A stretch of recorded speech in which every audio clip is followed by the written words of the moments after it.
On government efficiency will come to order. Welcome, everyone. Without objection, the chair may declare a recess at any time. I recognize myself for the purpose of making an opening statement. Good morning. At the DOGE subcommittee, we are continuing our war on waste. That means rooting out spending that is unnecessary, wasteful, and frankly, un-American. Today, we are looking at the more than $500 million federal taxpayers spend annually to fund public radio and television. A big chunk of this subsidy flows to National Public Radio and Public Broadcasting Service. NPR and PBS are the big DC-based entities that create and distribute much of the news and educational content heard and seen on public radio and TV stations across the country.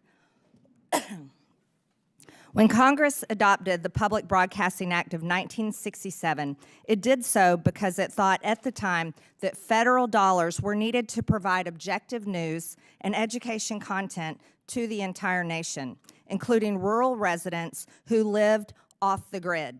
Fast forward a few decades, and a lot has changed.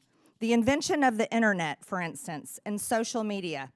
It's made news and information widely available to those living in remote areas.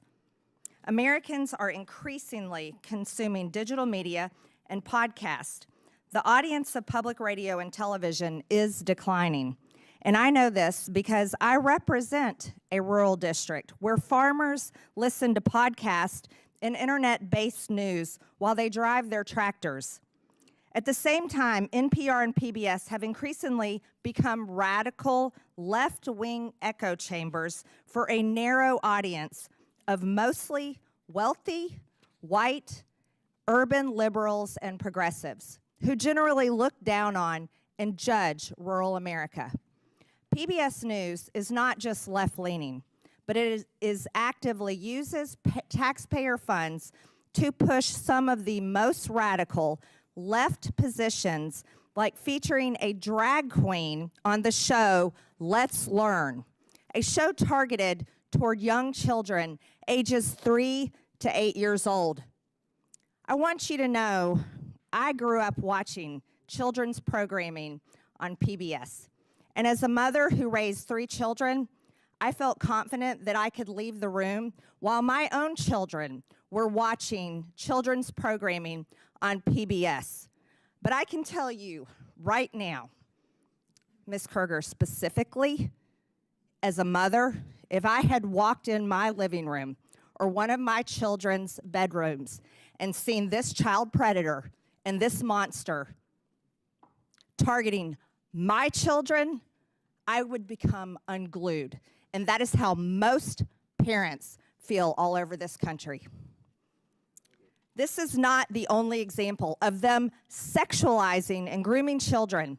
They've been doing it for over the last decade. In 2015, PBS produced Frontline, put out a documentary, Growing Up Trans, that takes viewers on an intimate and eye-opening journey inside the struggles and choices facing transgender kids and their families. This means that PBS is one of the founders of the trans child abuse industry, all while taking taxpayer money. Brainwashing and transing children is an issue so hated by parents across the country that it was a driving force in the landslide Republican and Trump victory in the 2024 election cycle and presidential race. The news that these entities produced is either resented or increasingly tuned out and turned off by most of the hardworking Americans who are forced to pay for it. They no longer view NPR and PBS as trusted news sources. As a matter of fact, with these people, they're a threat. In fact, when Elon Musk put his hand over his heart and extended it and told the American people his heart goes out to them, PBS PBS News posted the clip, called it a fascist Nazi salute, and described how it was similar to the same Heil used by Nazis at their victory rallies. Not once did PBS or NPR report on the numerous accounts of Democrats making the same gesture. AOC, Kamala Harris, Barack Obama, Elizabeth Warren, somebody that lost a presidential race, Hillary Clinton, Governor Tim Walz. Why wasn't this treated exactly the same way? Is there not a standard in journalism today? Apparently not. Here's How We Lost America's Trust was in fact the title of a powerful essay written last year by Yuri Berliner, a veteran NPR editor. In his essay, Berliner described how NPR's downward spiral accelerated greatly during the first Trump administration. He said NPR dedicated efforts to damage the Trump presidency via relentless pursuit of Russiagate rumors that the Trump campaign colluded with Russia over the election. NPR hosts interviewed Adam Schiff, then the top Democrat of the House Intelligence Committee, 25 times about Trump and Russia. But they made no apologies when the Mueller report found no evidence that the Trump campaign had colluded with Russia, because they did not. Berliner also described NPR's passionate embrace of the left-wing DEI ideology that Americans clearly reject, as evidenced by the November elections. NPR's language and style guides were shaped by race and gender-based affinity groups that dominated the internal culture of the organization. And NPR journalists were to ask everyone they interviewed their race, gender, and ethnicity, and enter it into a centralized tracking system. This tracking system embeds DEI into the fibers of its content. Sounds like racism to me. It's a software attached to NPR's content management system where these reporters and producers submit information about their sources' race and ethnicity, gender identity, geographic location, that's kind of scary, and age range.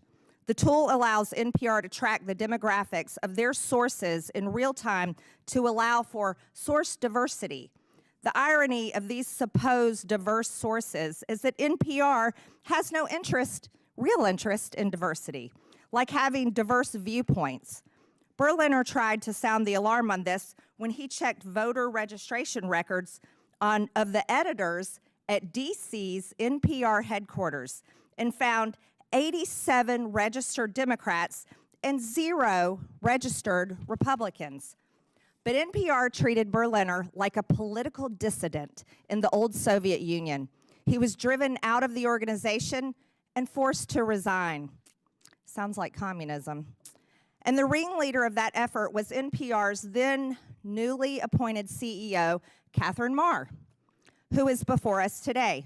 She dismissed Mr. Berliner's wake-up call as profoundly disrespectful, hurtful, and demeaning. In other words, instead of viewing it as a chance to finally right the ship at NPR, she doubled down. In doing so, she made it clear how any further internal dissent would be dealt with on her watch. That does sound like communist China at the taxpayer's expense. And no one should be surprised. NPR installed her in the top job after Ms. Marr was firmly on record with a litany of public comments and social media posts displaying her ultra-progressive views, her scorn for free speech, and her fondness for censorship.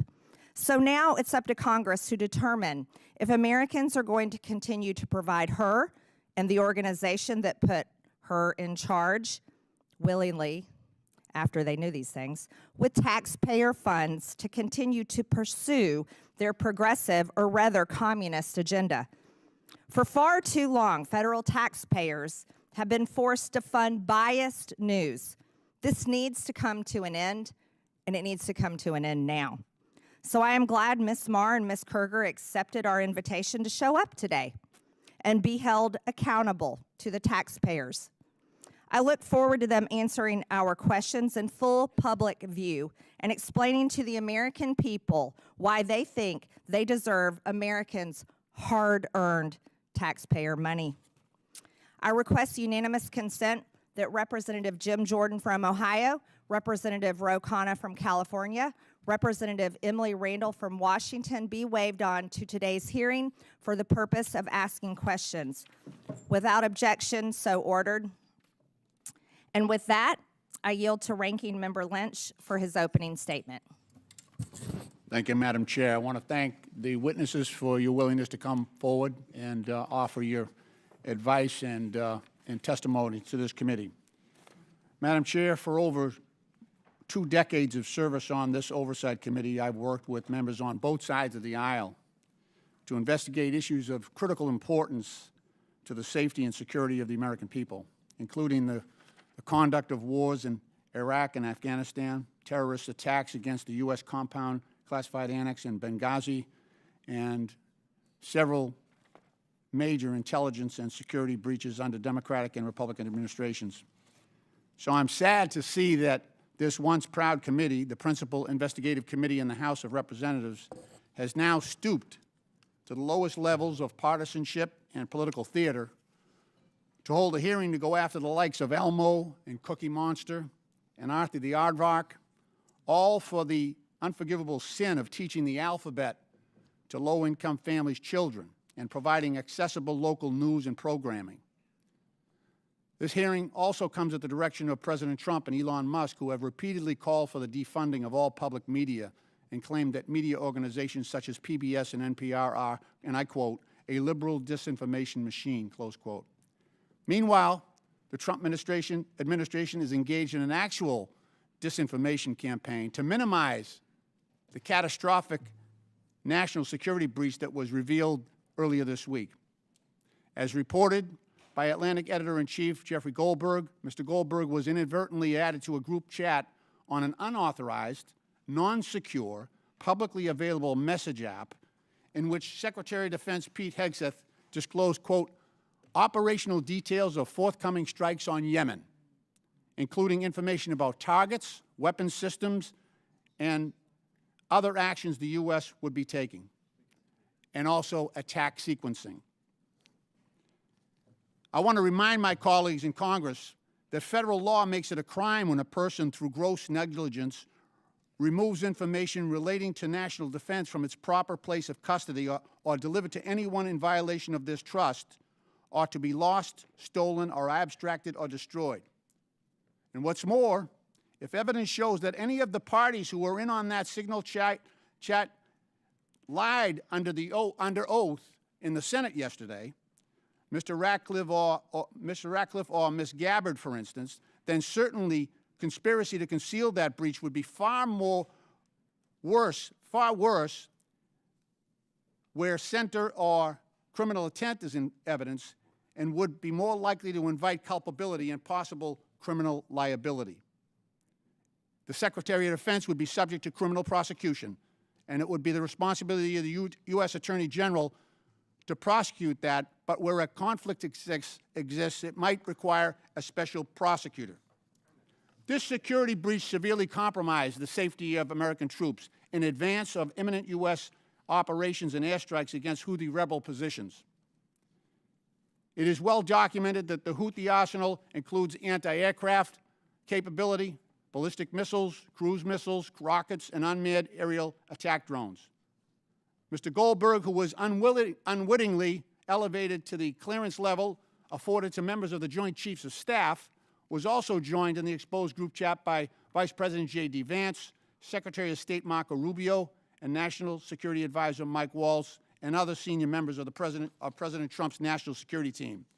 This committee should be questioning every single one of them as to why they were using an unapproved, unsecure messaging app to conduct sensitive, classified discussions about military operations in which our sons and daughters in uniform are being sent into battle.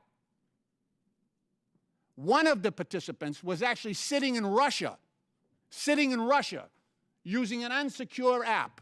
And every member of this committee knows what that means. We've all been advised about which apps are secure and insecure and when it is appropriate to engage in non-critical discussions. As former chairman of our subcommittee on national security, I recall a time when just the potential for a security breach that could expose American troops and intelligence personnel to unnecessary danger would immediately trigger hearings and bring this committee to a lather on both sides. But you can bet we won't be touching this issue. Because today the controlling House majority is afraid to do its job. It is afraid to hold Trump and Trump's administration accountable. They would rather post up against Big Bird than deal with that issue. In reference to public media, Elon Musk recently asked, should your tax dollars really be paying for an organization run by people who think the truth is a distraction? Well, I would say the same about the current administration and its proliferation of disinformation, from claims that Ukraine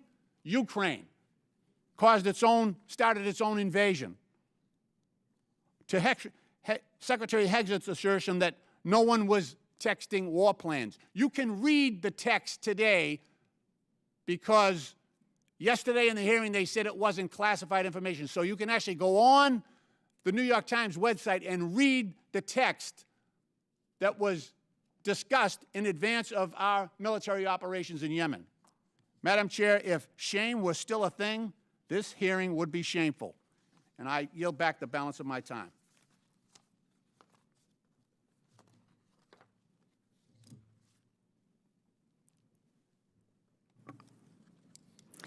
I am pleased to introduce our witnesses today. Paula Kerger is the President and Chief Executive Officer of the Public Broadcasting Service, also known as PBS.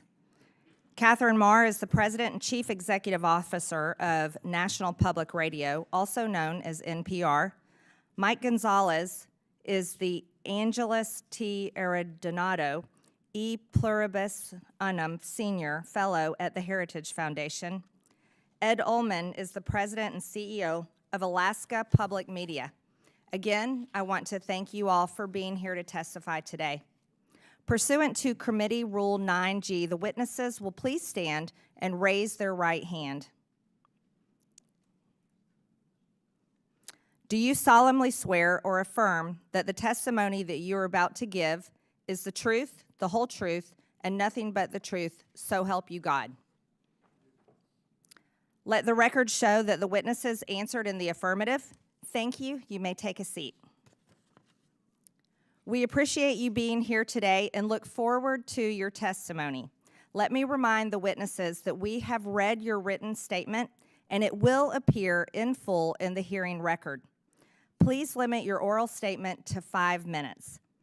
As a reminder, please press the button on the microphone in front of you so that it is on and the members can hear you. When you begin to speak, the light in front of you will turn green. After 4 minutes, the light will turn yellow. When the red light comes on, your 5 minutes have expired, and we would ask that you please do your best to wrap up. I now recognize Catherine Marr for her opening statement. Chairwoman Green, Ranking Member Lynch, and distinguished members of the subcommittee. My name is Catherine Marr, and I'm the President and CEO of National Public Radio, and I welcome the opportunity to discuss the essential role of public media in delivering unbiased, nonpartisan, fact-based reporting to Americans. Americans listen to public radio as they commute, as they work, and in the kitchen as they cook with family. Nearly 100% of Americans live within range of a public radio station. We cover what matters to local communities, crop prices, cook-offs, and local sports teams, alongside news of the nation and the world, from the halls of Congress to coverage of our troops overseas.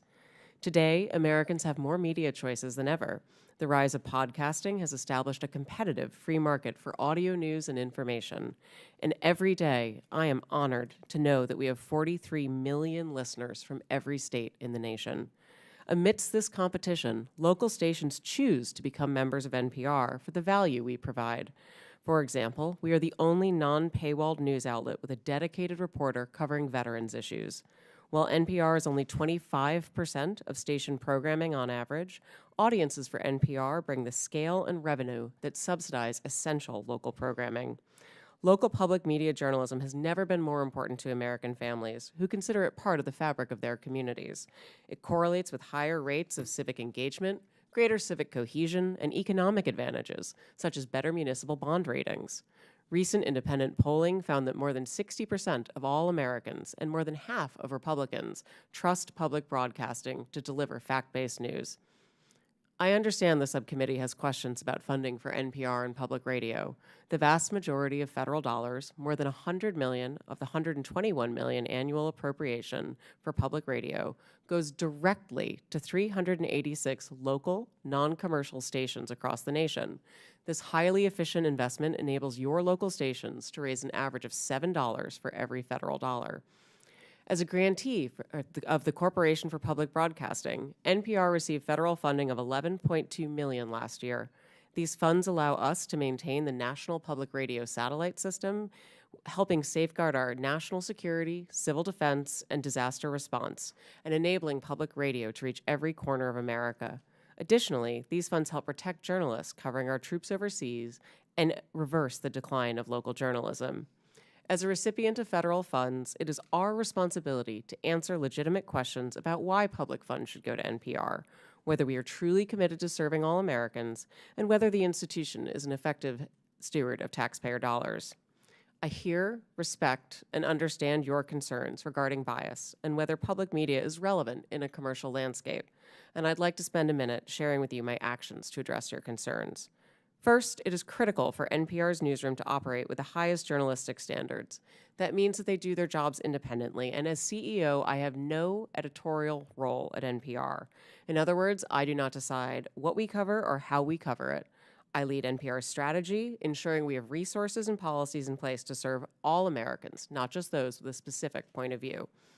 I was brought into NPR to revive and reorient the organization and bring public media to a wider audience, a new generation, and new platforms.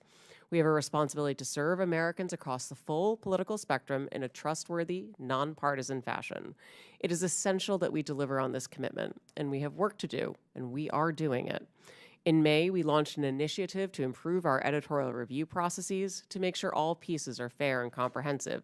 We hired new editors and analysts to ensure we're giving fair airtime to different voices and issues. We started regular meetings with our nearly 200 local newsrooms so we can plan together for the needs of their audiences. And the early results are positive. Our digital platforms, where we have the best data about our listeners, the political beliefs of our visitors mirror the makeup of the country across the ideological spectrum, and we're seeing growth in readers and listeners. I joined NPR because I believe that our strong and dynamic nation deserves great public media for all. Americans are smart and curious, and they want us to cover issues that matter, from the price of eggs to national security. It's our job to deliver truthful facts and information so citizens can make up their own minds. I believe Americans voted for a transformative administration, and it is our responsibility to cover that transformation fairly, with integrity and tenacity. I have been CEO for 1 year and 1 day. I have made changes to leadership and planning, invested in editorial integrity, committed to expanding our audiences and our relevance for all Americans.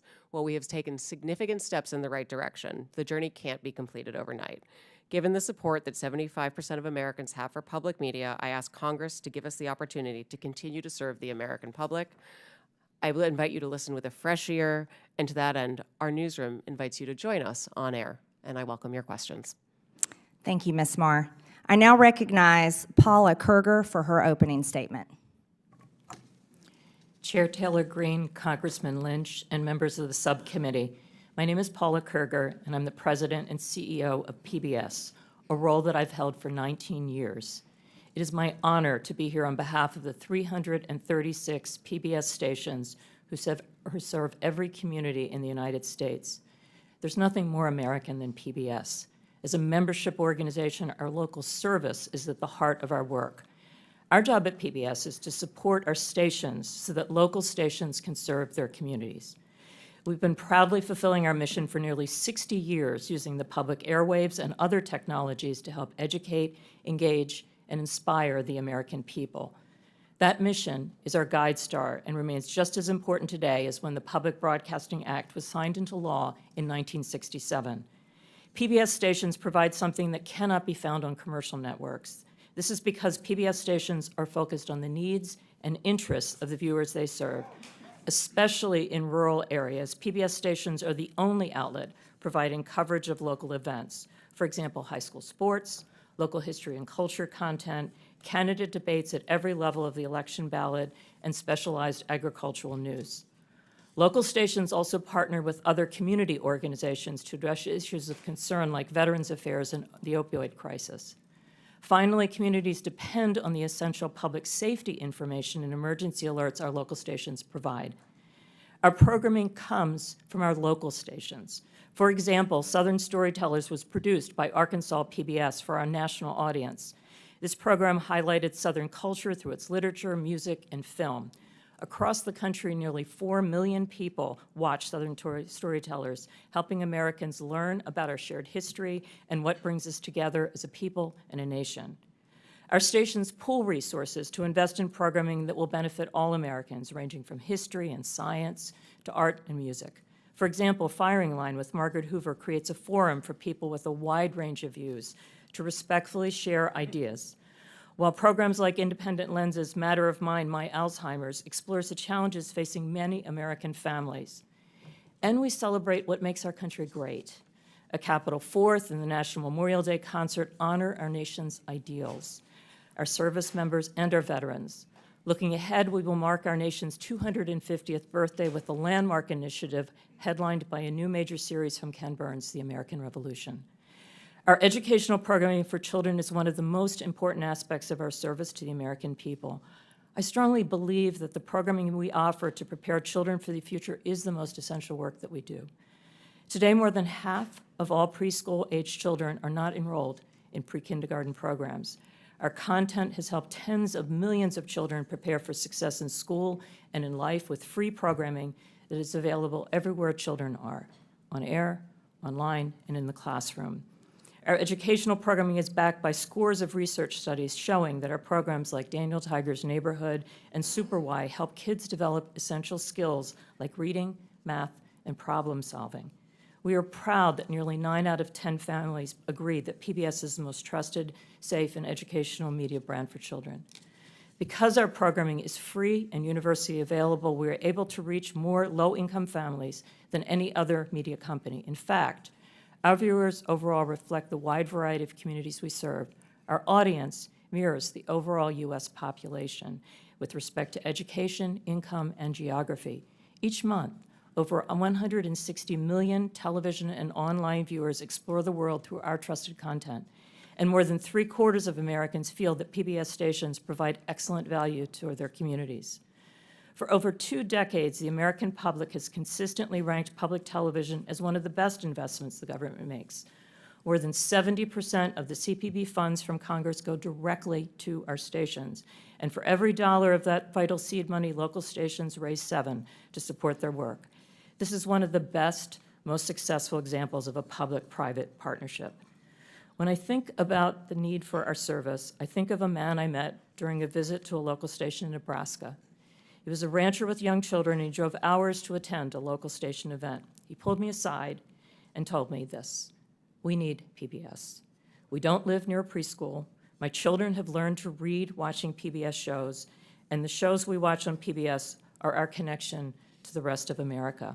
That is why PBS and the 336 local stations in your communities do what we do. PBS programming and the services that local stations provide bring Americans together. It is valued, needed, and trusted by the American people. I appreciate the opportunity to be here today, and I look forward to your questions. Thank you, Ms. Kruger. I now recognize Mike Gonzalez for his opening statement. Thank you, Chairwoman Taylor Greene, Ranking Member Lynch, for allowing me to appear before you today. My name is Mike Gonzalez. I'm a senior fellow at the Heritage Foundation. The views expressed are my own and should not be construed as representing any official position of the Heritage Foundation. Before joining Heritage 16 years ago, I was a journalist for many years. I worked in Latin America, Asia, and Europe, traveled with the Mujahideen in Afghanistan, was arrested in Panama, witnessed China's takeover of Hong Kong, and covered the stock market for the Wall Street Journal. I have even covered high school sports. I know that journalists can keep their prejudices in check. That is, if they want to. This ability to give all sides a hearing becomes an even more serious obligation when taxpayers are coerced to pay for you. Yet NPR, PBS, and the other state broadcasters refuse to abide by the simple code of decency. For decades, they've asked for more money while telling conservatives to get lost. But the nation today is in a very different place, with $36 trillion in debt, and more importantly, we're seeing not just a shift in our cultural vibe, but a shift in societal paradigms. Through their egregious bias, NPR and PBS have violated the public trust. Public media needs to be defunded, and the CPB needs to be dissolved. It's a matter of simple fairness. Multiple arguments can be made. I will list just a few. We're deeply in debt. Number two, the arrangement is unfair to private sector media competitors. Number three, public broadcasting was created with the promise that it would be educational. But now that thousands of competitors have come online, public media has become, as George Will says, like the human appendix, vestigial and purposeless. The funding is a regressive tax, an obnoxious wealth transfer from working families to the affluent. But the ultimate factor is the broadcaster's unforgivable political bias. What we have today is a circular, undemocratic relationship. Democrats unanimously vote for more and more money for public media, and in exchange, public media heavily tips the scale in their favor. It is a nice arrangement for them, but it must end.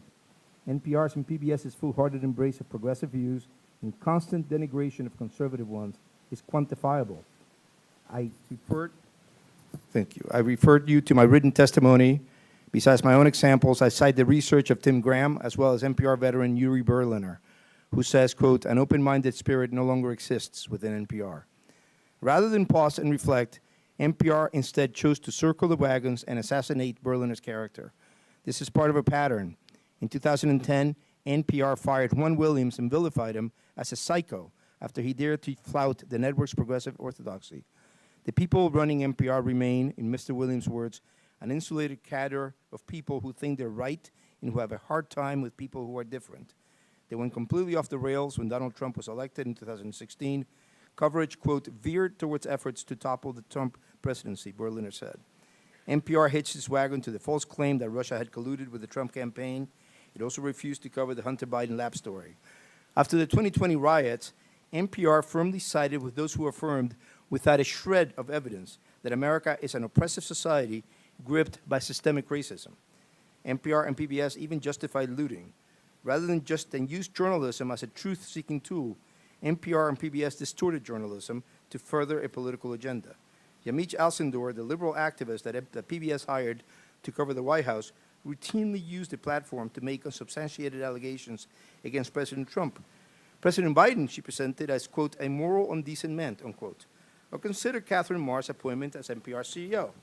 Her long record of comments leave zero doubt that she's not only a committed progressive, but someone whose disdain for free expression disqualifies her from being anywhere close to the levers of power at a media institution.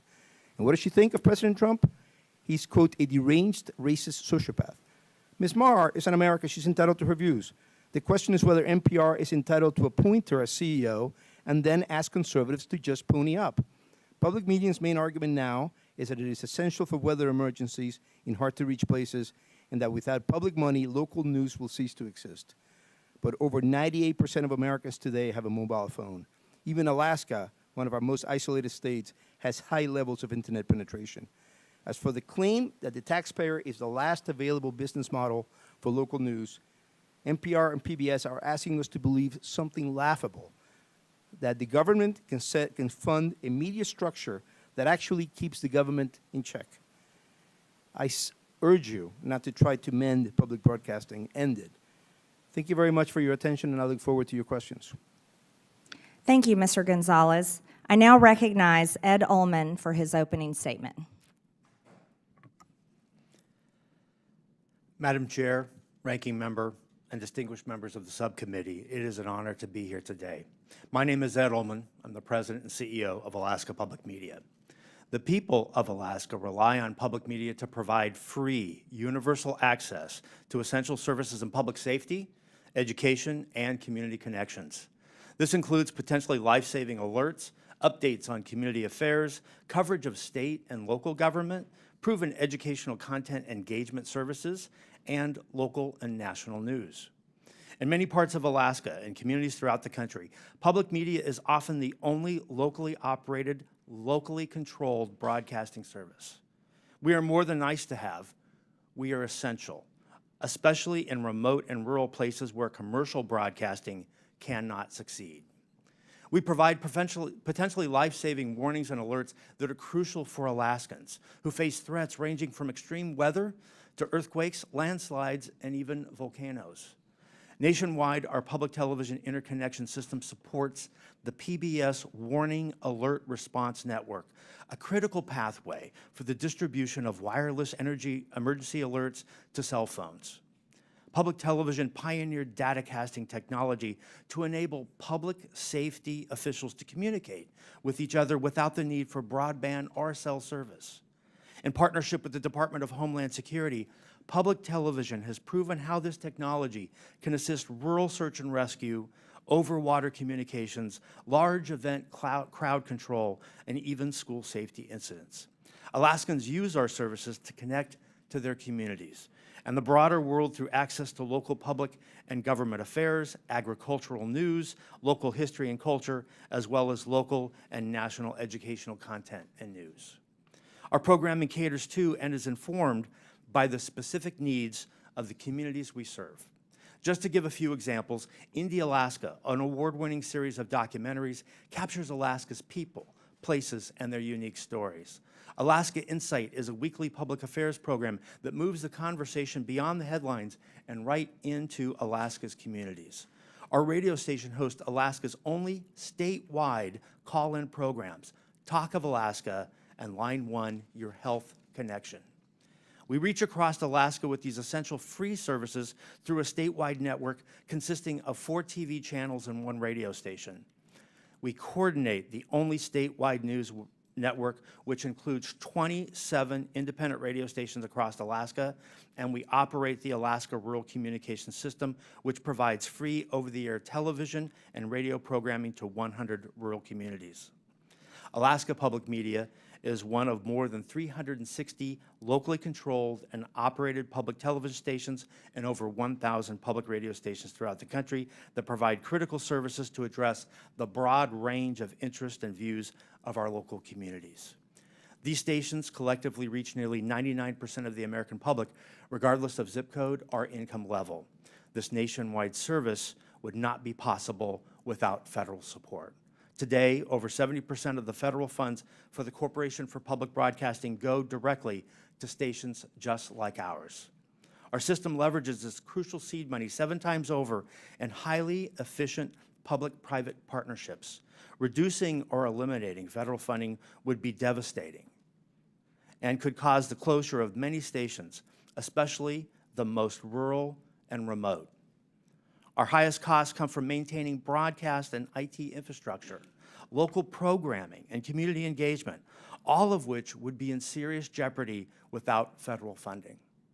Cuts to our national partners, PBS and NPR, would have a similar impact, particularly in small and rural markets.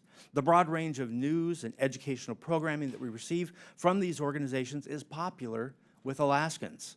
Without this national content, we would receive less local support, endangering the local services we provide. This national local model efficiently leverages economies of scale and allows us to provide the unique mix of local programming and national content that Alaskans want. Congress's support for the mission of public broadcasting to provide every American access to free, non-commercial quality educational programming remains critical. It allows us to connect Alaskans with each other and with our neighbors in the lower 48, and to connect the nation with us. I urge Congress to maintain federal funding for public broadcasting to ensure that local stations around the country can continue to provide essential services to their local areas. I welcome your questions. Thank you, Mr. Ullman. I now recognize myself for 5 minutes of questions. Ms. Marr, your public statements and social media posts reflect left-wing ideology and blatant opposition to free speech. After all, you were the head of Wikipedia for many years, which is a platform that doesn't tell the truth. Let's walk through some of your statements so the public can understand your personal views. You said your fellow Americans just elected Donald Trump as president again this past November. You called him a deranged racist and sociopath. You posted on X that America is addicted to white supremacy. It's appalling. You've publicly chastised using the phrase boy and girl, which you said erases the language for non-binary people. There's only two genders, by the way.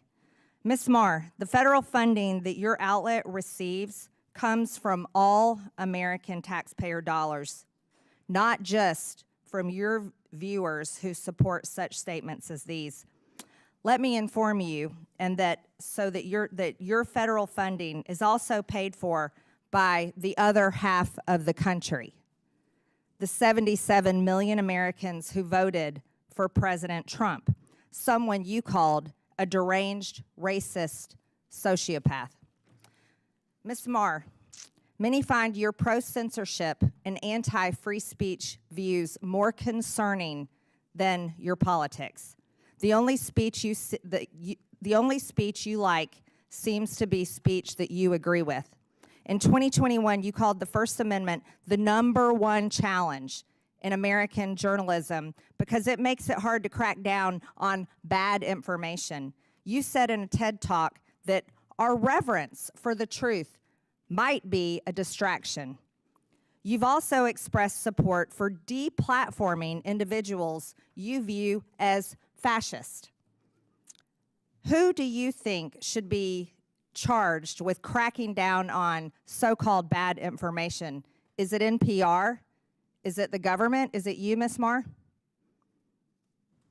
Congresswoman, Madam Chair, thank you so much for the opportunity to address this. I know. Do you is it up to you and NPR to crack down on bad information or decide the truth? Answer the question, yes or no, Ms. Marr. Absolutely not. I'm a very strong believer in free speech, and I believe that more speech. Your public statements say otherwise. Ms. Marr, in 2021, when speaking at an Atlantic Council event, you said that when you were CEO of Wikipedia, you took a very active approach to disinformation and misinformation. During the COVID pandemic and the 2020 election, you said you censored information through conversations with government. Which governments were those, Ms. Marr? The Biden administration, yes or no? Madam Chair, Wikipedia never censored any information. These are your public statements, Ms. Marr. Ms. Marr, are you familiar with Section 399B of the Communications Act? It prohibits non-commercial education broadcast stations, NCEs, from airing commercials on behalf of for-profit entities. The FCC recently opened an investigation into the underwriting announcements and related policies of NPR and PBS. Does NPR air commercials for for-profit entities, Ms. Marr? Yes or no? Madam Chair, we are in full compliance with the FCC's inquiry and will continue to cooperate.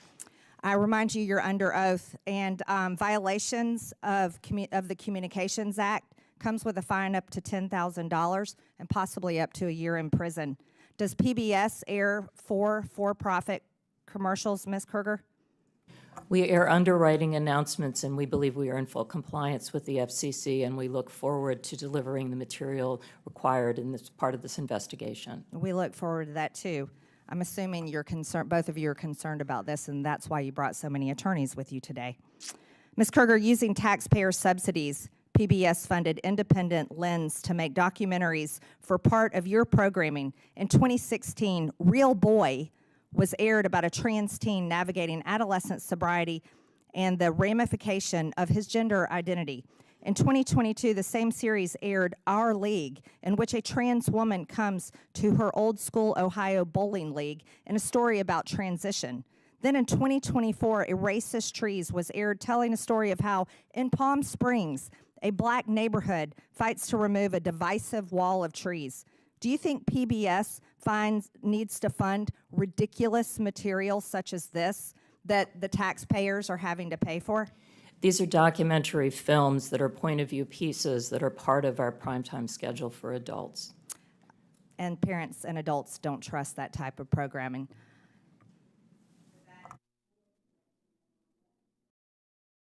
Thank you, Madam Chair. I ask a unanimous consent to enter into the record this letter from 72 public radio stations serving rural communities across the country, where they emphasize how important federal funding is to the ability to provide vital public safety information Without objection, so ordered. Okay. I also have a similar letter from Georgia, from the Georgia PBS NPR station, also asking for consideration for federal funding.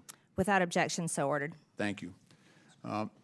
Ms. Kerger and Ms. Marr, can we talk a little bit about the educational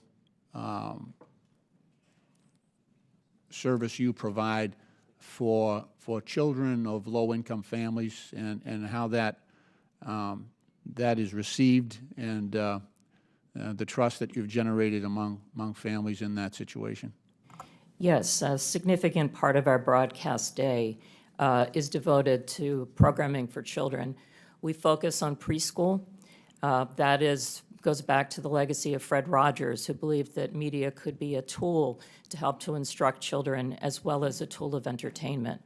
Our programming is focused on core skills that kids need to develop before they enter school in math and in learning numbers and in learning letters, so that kids that don't have the opportunity to be in a formal pre-K program have a chance to walk into school for the first time on equal footing with kids that have more opportunity. And that's the heart of what we think about in the programming that we develop for kids. Now, I know you've done some, well, independent groups have done assessments on trust, the trust factor that parents have on PBS Kids, which is one of your most popular services. Can you talk about that? Yes. Where did you come in terms of the comparison to other stations? Yeah, we are the most trusted media brand. In fact, Parents Magazine this week just ran the results of a study that was done on Daniel Tiger's neighborhood, actually looking at 16-year-olds that remember some of the basic skills they learned as small children. And what we're focused on is to make sure, again, that every child has the opportunity to learn and be excited about the world around them when they enter a school for the first time, and to give them those core basic skills that we can see they carry forward in life. Ms. Marr, I'd like you to focus on the work that public media is doing in relation to public safety communications. How important is this function of public broadcast media, particularly, I'm talking about the most rural, most remote communities in this country? Thank you so much, Congressman. We are part of the National Next Generation Warning System, for which we've received a significant investment over the course of the last few years, and many thanks to Congress for supporting that appropriation. Our stations are busy implementing that across the nation. We also are part of the the statewide emergency plans for more than 20 states. You'll see the importance and value of public radio in particular when we face extreme weather. For example, whether in Ashland, North Carolina, recently, Blue Ridge Public Radio was the only news information source available for nearly 2 weeks as people struggled with outages of water and electricity, and certainly outages of cell phones and internet. Recently as well, my colleague from Alaska would be able to speak to Raven Public Media, which had a very similar experience of 2 weeks of outages in which the local media station was, again, the only source of information for that community. When everything else goes down, public radio is there, available to first responders to be able to communicate directly about issues of harm and ensure the public has access to vital, critical information. Now, I mean, there's a lot of information out there, a lot of stations out there, but we're talking, what's the difference here when you have a paywall-free, non-subscription access for some of these communities? I think it makes all the difference in the world, sir. We recently, as I mentioned in my opening statement, we're one of the only publications in America that has a dedicated veterans beat and the only one without a paywall. I'm always struck by something that our veterans reporter told me, which is that a mother of one of our troops deployed overseas came to him and said that for the first time in 9 months, she'd heard his son's voice. That's something that I believe only public media can do, and it can only do that because it is available to all Americans without any barriers. Thank you. Madam Chair, I yield back. I now recognize Chairman Comer from Kentucky for 5 minutes. Thank you, Madam Chair. Mr. Ullman, I'm glad you brought up a point, and it's been mentioned a couple of times already at the early start of this hearing, about rural and remote. And I have to tell this story. When I graduated from college with a degree in agriculture, I went back to rural Monroe County, Kentucky, and worked on a farm, my farm, for 5 years, full-time. Farm to this day, but full-time. I was in a tractor, sometimes 10, 12, 14 hours a day. And I listened to the radio, and the only radio station I could get that had news was public radio. So I listened to as many hours of public radio as anyone on this panel, I can assure you. And it was a great service. That was 30-some years ago. Today, in that same remote area, I mean, you've got Sirius XM, you've got podcasts, there's internet access now, there's a whole menu of media options now. So, but over time, and I still occasionally listen to NPR because I just want to hear what they have to say, and I don't even recognize the station anymore. It's not news. I feel like it's propaganda. I feel like there's disinformation every time I listen to NPR. And, you know, a media entity like MSNBC or Huffington Post that, in my opinion, consistently spews disinformation, they can do that. They're a private company. But NPR gets federal funds. And you know, I have a problem with that. Because if people in Alaska, if all they have is public radio, then all they know is what these headlines say. And they're wrong about COVID-19. And the headlines are in the background. I don't have time to go over all these headlines that are wrong. About Russian collusion, wrong, wrong. About the Hunter Biden laptop, wrong. And then there's a story about me. And part of what we went through on this committee during the Biden investigation, which, by the way, ended with Joe Biden's last act as President of the United States, pardoned his entire family preemptively for an 11-year period, which just so happened to be the 11-year period that this committee investigated the Bidens, that we had subpoenaed bank records. I don't think NPR reported about the pardons, but they reported a lot about how there was no evidence of any wrongdoing and things that just weren't true. In fact, there's a story, NPR, lawmaker leading Hunter Biden House investigation, accused of owning a shell company. Well, that's me. Ms. Mayor, are you familiar with that story that NPR wrote about me at the height of the Biden investigation when you all were disputing every aspect of our investigation that is 100% factual? We have hundreds of pages of evidence, hundreds of pages of bank records, hundreds of pages of emails. Do you remember the story that NPR wrote about me saying I had a shell company? Congressman, I was not at NPR at the time, and I'm unfamiliar with the story. Where do you get your sources on something like that? That's a very serious accusation because we're investigating a president and his family who had 28 shell companies. I have an LLC, had 5 properties in it. It's in my financial disclosure form. I've gone into great detail, given lots of interviews. But people that listen to NPR, they're totally disinformed on the truth. And you know, I have a problem with that because you get federal funds. And I do believe there was a role for public radio 30 years ago, maybe 20 years ago, maybe 5 years ago. But because of technology today, I don't think there's a role for public radio anymore. And I think you've abused the privilege that you had with receiving federal funds. Because these headlines here are not true. This is disinformation on some huge topics. Do you want to dispute anything that I said in the remaining 30 seconds? Thank you, Congressman. First of all, I want to recognize your concerns. One of the first things that I did in coming in May was to beef up our editorial standards. I directed my editor-in-chief, who, by the way, Why is NPR even doing editorials? I'm should so NPR sorry. even do editorials? I don't mean editorial in terms of opinion editorial. Do you even need opinion? What does it matter with the opinion? If you're a federally funded entity that's supposed to provide the news, Can you not provide the news? Of course. Fair and balanced? Of course, Congressman. I mean, editorial standards for our journalism was to beef up our editorial practices, bringing in more editors to make sure that we have more points of view reflected in every story. I've engaged in a number of actions trying to address And my some of time's these expired. concerns. I've lost confidence in public radio. I don't think, Madam Chair, they should get a penny of federal funds. I yield back. Thank you, Mr. Chairman. I now recognize Mr. Garcia from California for 5 minutes. Well, thank you, Madam Chairwoman. I want to first begin by thanking all of our witnesses that are here today. I know that there's a lot we should be discussing right now at this hearing. We've, of course, had some pretty shocking security breaches that we're just learning about through a lot of our national security officials.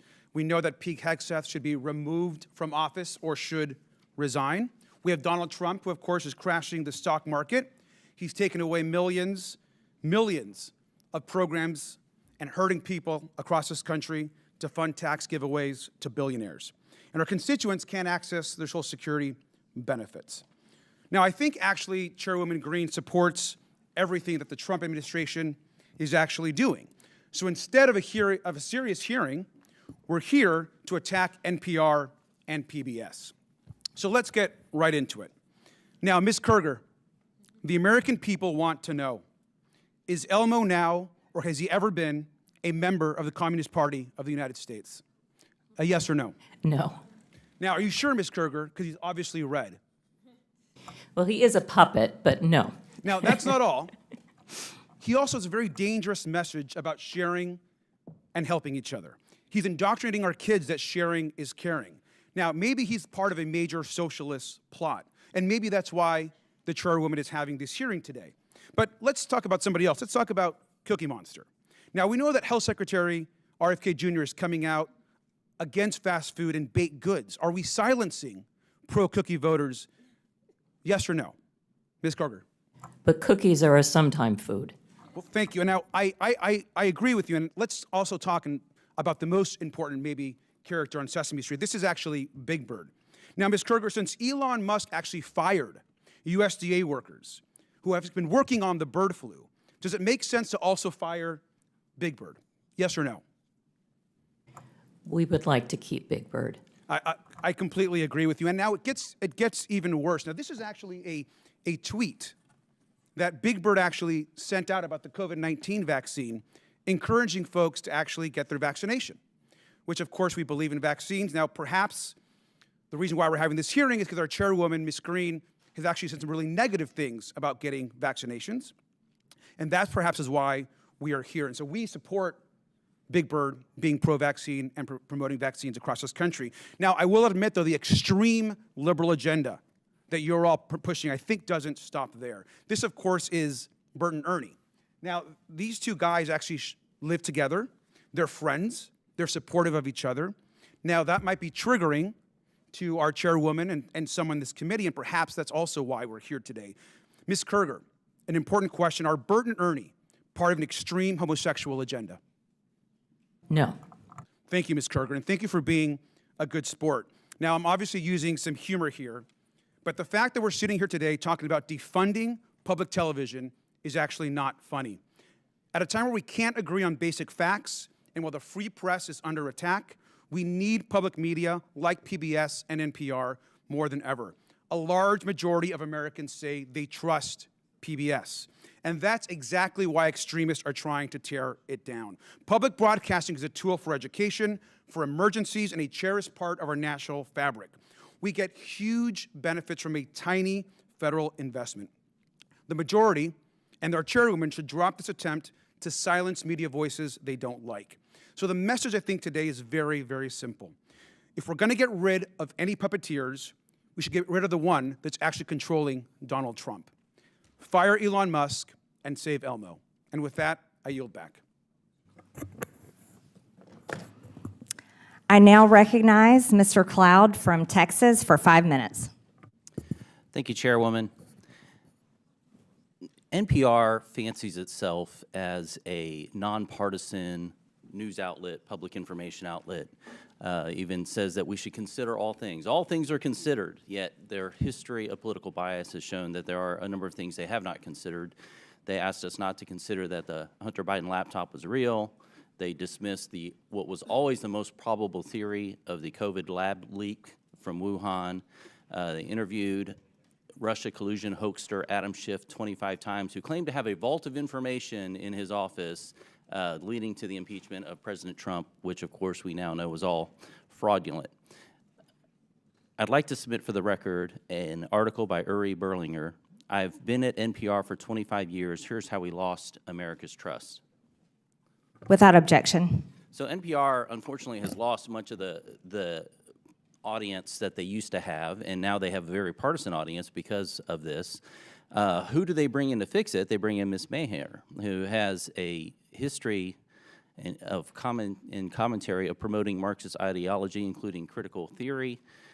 Said we should not use the terms boy or girl, has called our president a deranged racist sociopath, and said that our reverence for the truth has become a distraction that is preventing us from finding consensus and getting important things done. And one could look at that and think that maybe, in your view, promoting groupthink is more important than finding the truth. I thought we liked diversity of ideas, especially, and that as an online encyclopedia that you used to manage, activism was more important than accuracy. Now, I had an uncle who used to say that you should never let the truth get in the way of a good story. And while that was humorous when we were talking about weekend fishing expeditions, when we're talking about news and information and encyclopedias and things that are of national importance, I find that very troubling. Now you are here managing NPR, which is in part federally funded. Can we expect that you will bring the same lack of reverence for truth to your management of NPR? Thank you, Congressman. First of all, I do want to say that NPR acknowledges that we were mistaken in failing to cover the Hunter Biden laptop story more aggressively and sooner. Our current editorial leadership. In Wuhan? We recognize that we were reporting at the time, but we acknowledge that the new CIA evidence is worthy of coverage and have covered it. What have you done to clean up the bias before? You mentioned I wasn't there for that. What are you doing to clean up and make sure that we have Absolutely. Thank you, unbiased? Congressman. As I mentioned, I came in May. Mr. Berliner published his story 2 weeks into my tenure regarding stories that had happened prior. I wish that I had had the opportunity to speak with Mr. Berliner. I would have loved to have had him engage and come back to us with some suggestions as to what we could do editorially in order to address what he perceived as bias. Now you've had a long history, including the thing that I mentioned about lack of reverence for truth. And how reverence for truth, you've even talked about the First Amendment kind of getting in the way of what you wanted to get done. And then you're wanting us to believe that NPR is now taking this non-biased approach. I mean, where was the come to Jesus moment for you, I guess, that has turned you around and that we can trust the American taxpayer dollars with your leadership of NPR? I so appreciate the opportunity to perhaps clarify some things. My talk about truth was really referencing the way that people use truth to refer to belief as opposed to facts. And my encouragement was that we focus on facts. With regards to the First Amendment. That's not what your comment said. Your comment said that truth was getting in the way of getting things done and that you were prioritizing what you wanted to get done over truth. And that's really unfortunate. I want to go to a different context because you're allowed to have your political opinion. Any news organization should be going after the truth. That's what we want and expect out of news organizations. But certainly a media platform can have whatever opinion it wants in a free society. The question before us today as a committee is whether or not the taxpayers should be forced to pay for this kind of thing. Mr. Gonzalez, I wanted to get your take on this about why the corporate public broadcasting is it still relevant today? I mean, we're in a different context than we were in the 60s where maybe not every home had a television. Now many of them have multiple televisions, and certainly most have a screen in their pocket most times during the day. I have 3 here on my desk. And so it seems like we're in a different context. Like, where could we possibly get the news today or information? Could you speak to the importance or lack thereof of the Corporation of Public Broadcasting in the context of where we are today in society? Yeah, right. When it came on after the passage of the 67 Public Broadcasting Act in the early 70s, there were only 3 networks. We had Cronkite, Reasoner, and the other guy. And PBS added by a third the number of networks that we had. That's not the case today. And as far as education, which has been diminished, and by the way, I believe that Sesame Street was sold to HBO 10 years ago. But as far as the educational value, we have an unending stream of educational content online. I could reel off a number of websites that people can access, YouTube channels, where kids of all income levels can access educational content.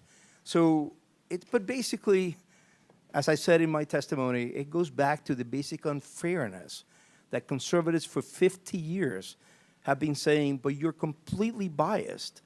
And they have the audacity to say, oh, no, we're not. And you have to just pay us. And it's just, that is the basic. The gentleman's time has expired. Thank you, Mr. Gonzalez. I ask unanimous consent to enter into the record an article published today by Yuri Berliner about NPR, basically saying that the bias has not changed.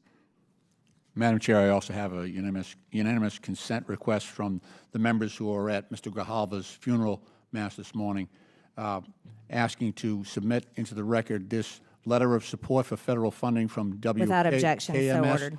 which is Kentucky Radio, which is where Mr. Comer wrote his Without objection, so ordered. tractor. Thank you. I now recognize the gentleman, Mr. Kassar from Texas, for 5 minutes. Good morning.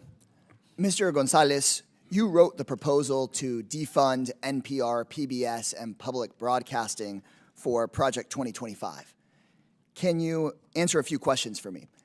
How many millions of dollars a month do taxpayers spend for Daniel Tiger to play golf? I have no idea who The answer is none. Okay. To your knowledge, has Miss Piggy ever been caught trying to funnel billions of dollars in government contracts to herself and to her companies? That's a silly question. Well, the answer is no. How about Arthur the Aardvark? Has he ever fired independent government watchdogs who are investigating his companies? The answer is no.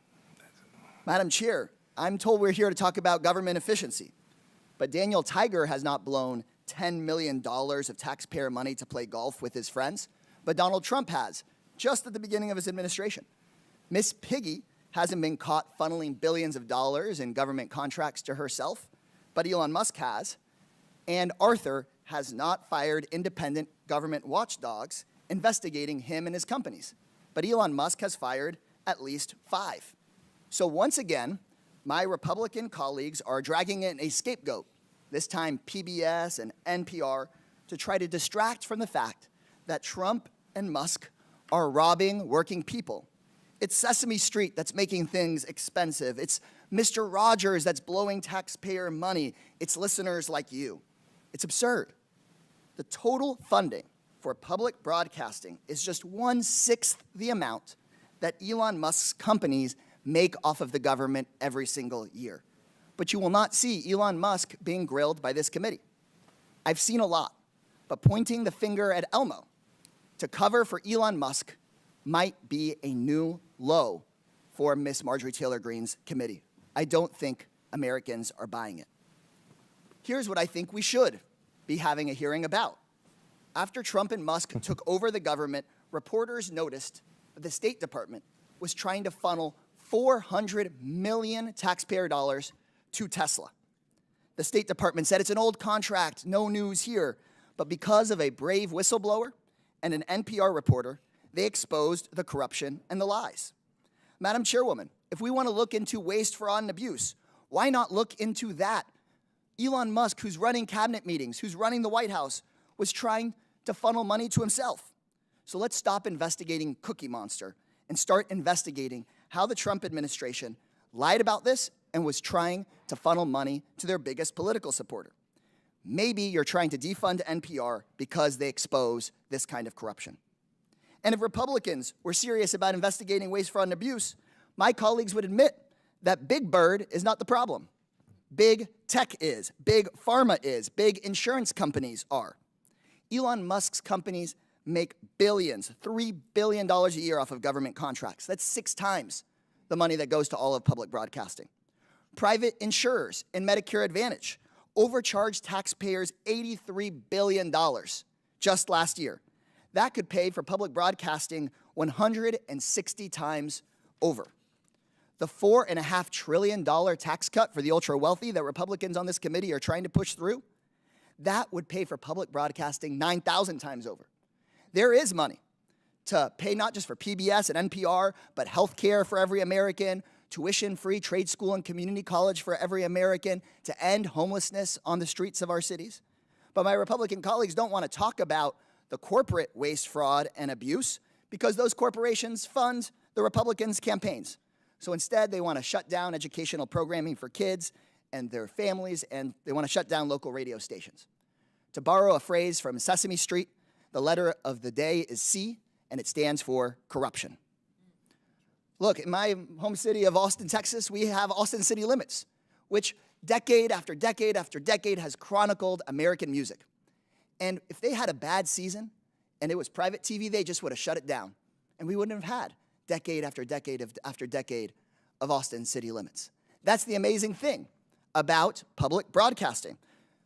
I have a lot of public housing residents in the San Antonio side of my district, and when I talk to them and they hear about what's going on in Washington, D.C., they talk about Texas Public Radio.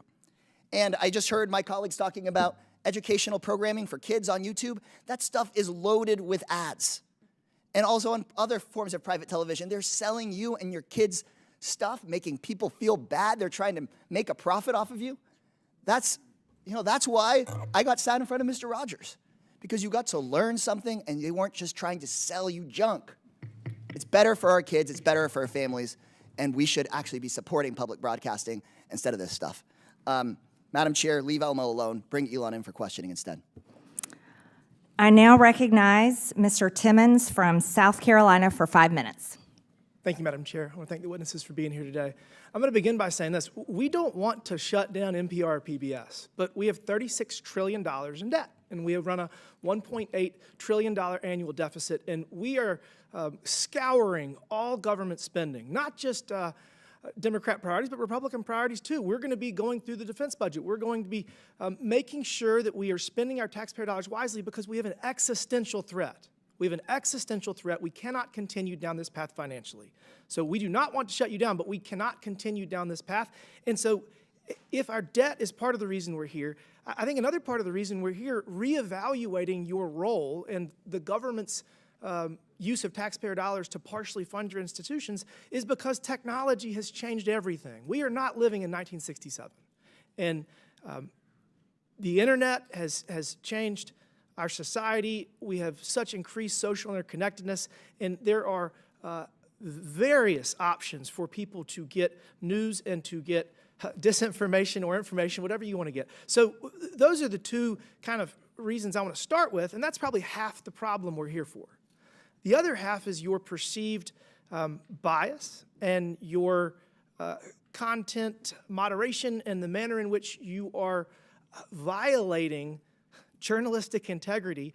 And I'll say this, NPR, you have been far worse at this. Ms. Kruger, you have done a much better job at this, but we still have some issues we're going to talk about.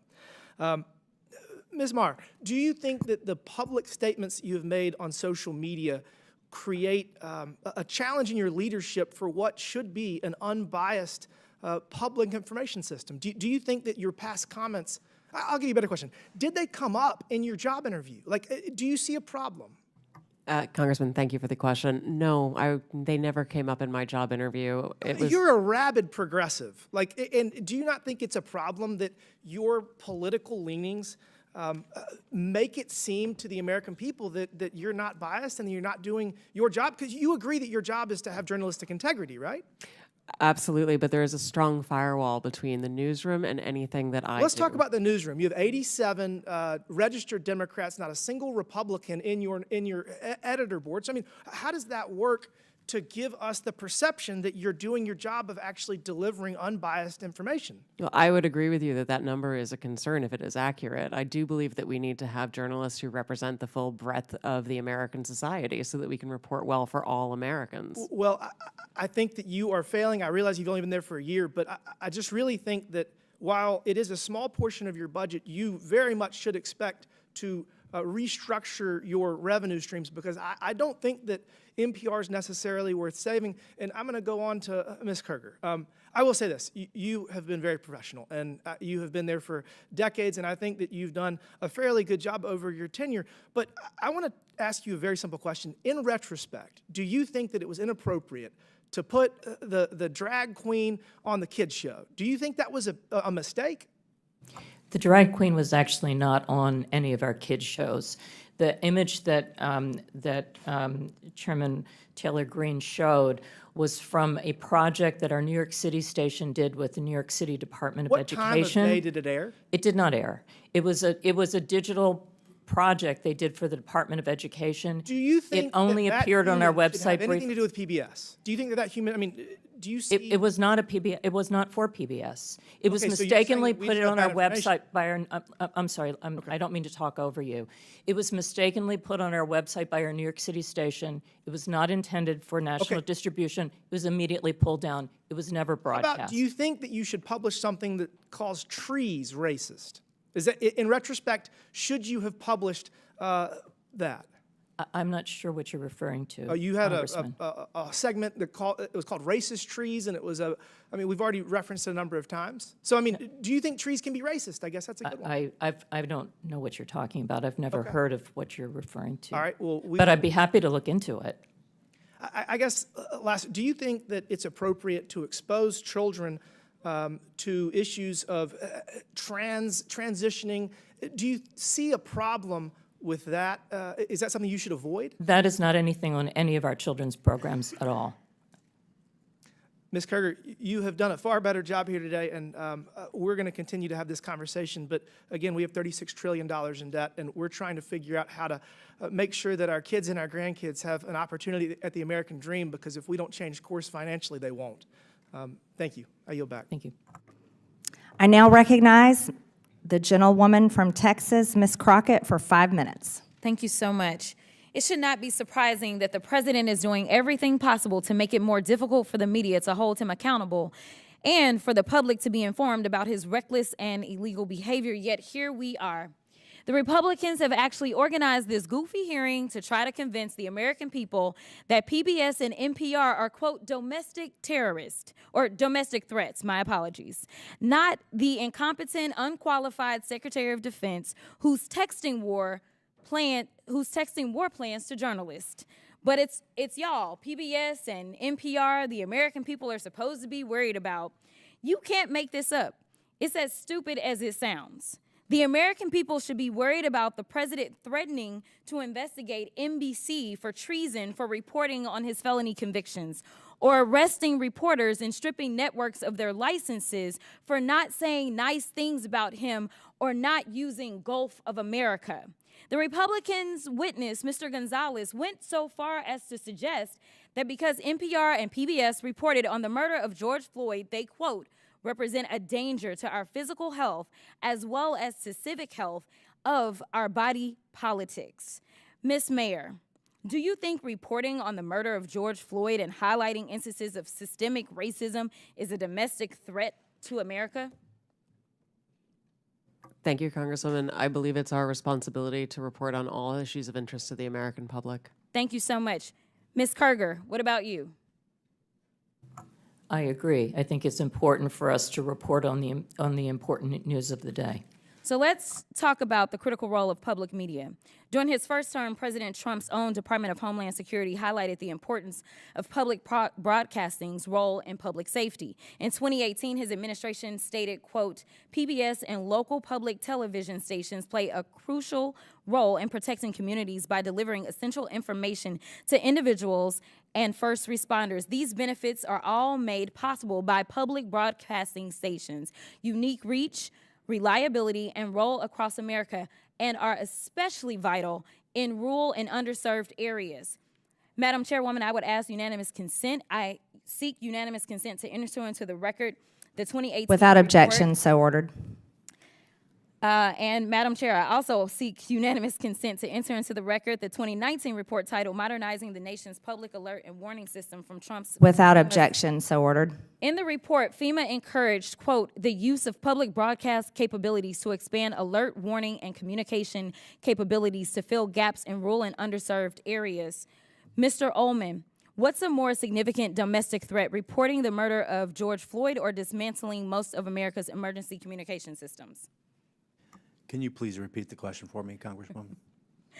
Which one is more of a threat, reporting the murder of George Floyd or dismantling most of America's emergency communication systems?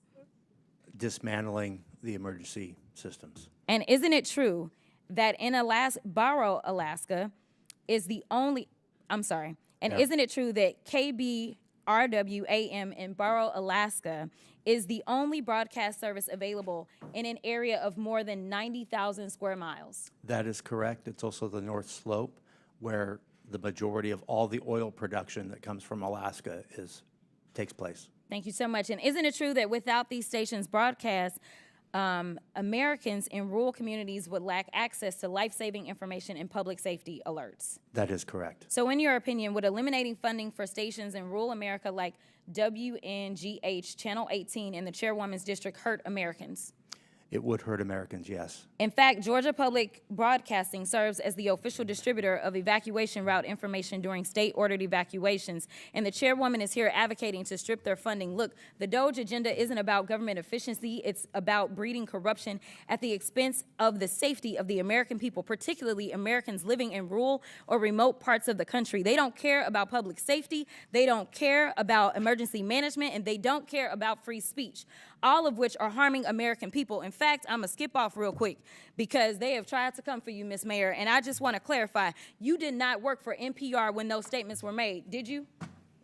That is correct, Madam And to Chair. be clear, free speech is not about whatever it is that y'all want somebody to say. And the idea that you want to shut down everybody that is not Fox News is bullshit.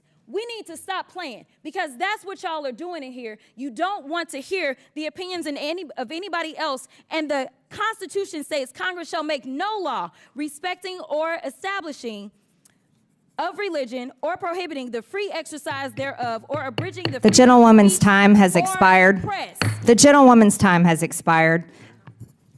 Madam Chairwoman, can I put something into the record? Unanimous consent, please. Without objection, so ordered. Thank you. I'd like to put under this NPR article what Biden preemptive pardons for family members could mean for presidential powers. If I could submit to the record. Without objection, so ordered. I now recognize the gentleman from Ohio, Jim Jordan, for 5 minutes. Thank you, Madam Chair. Ms. Maher, who is Uri Berliner? Mr. Berliner is a former senior editor, That's all? a former senior business editor for NPR. How long do you work at NPR? I believe he was there just over 25 years. 25 years? Award-winning journalist? Did he win any awards? Our time did not Peabody overlap. Award? That's pretty important, isn't it? That is, So absolutely. pretty distinguished journalist, right? Certainly. And he wrote a long story about what you do at NPR. Is NPR biased? Congressman, I have never seen any instance of Never? political bias determining editorial decisions, no.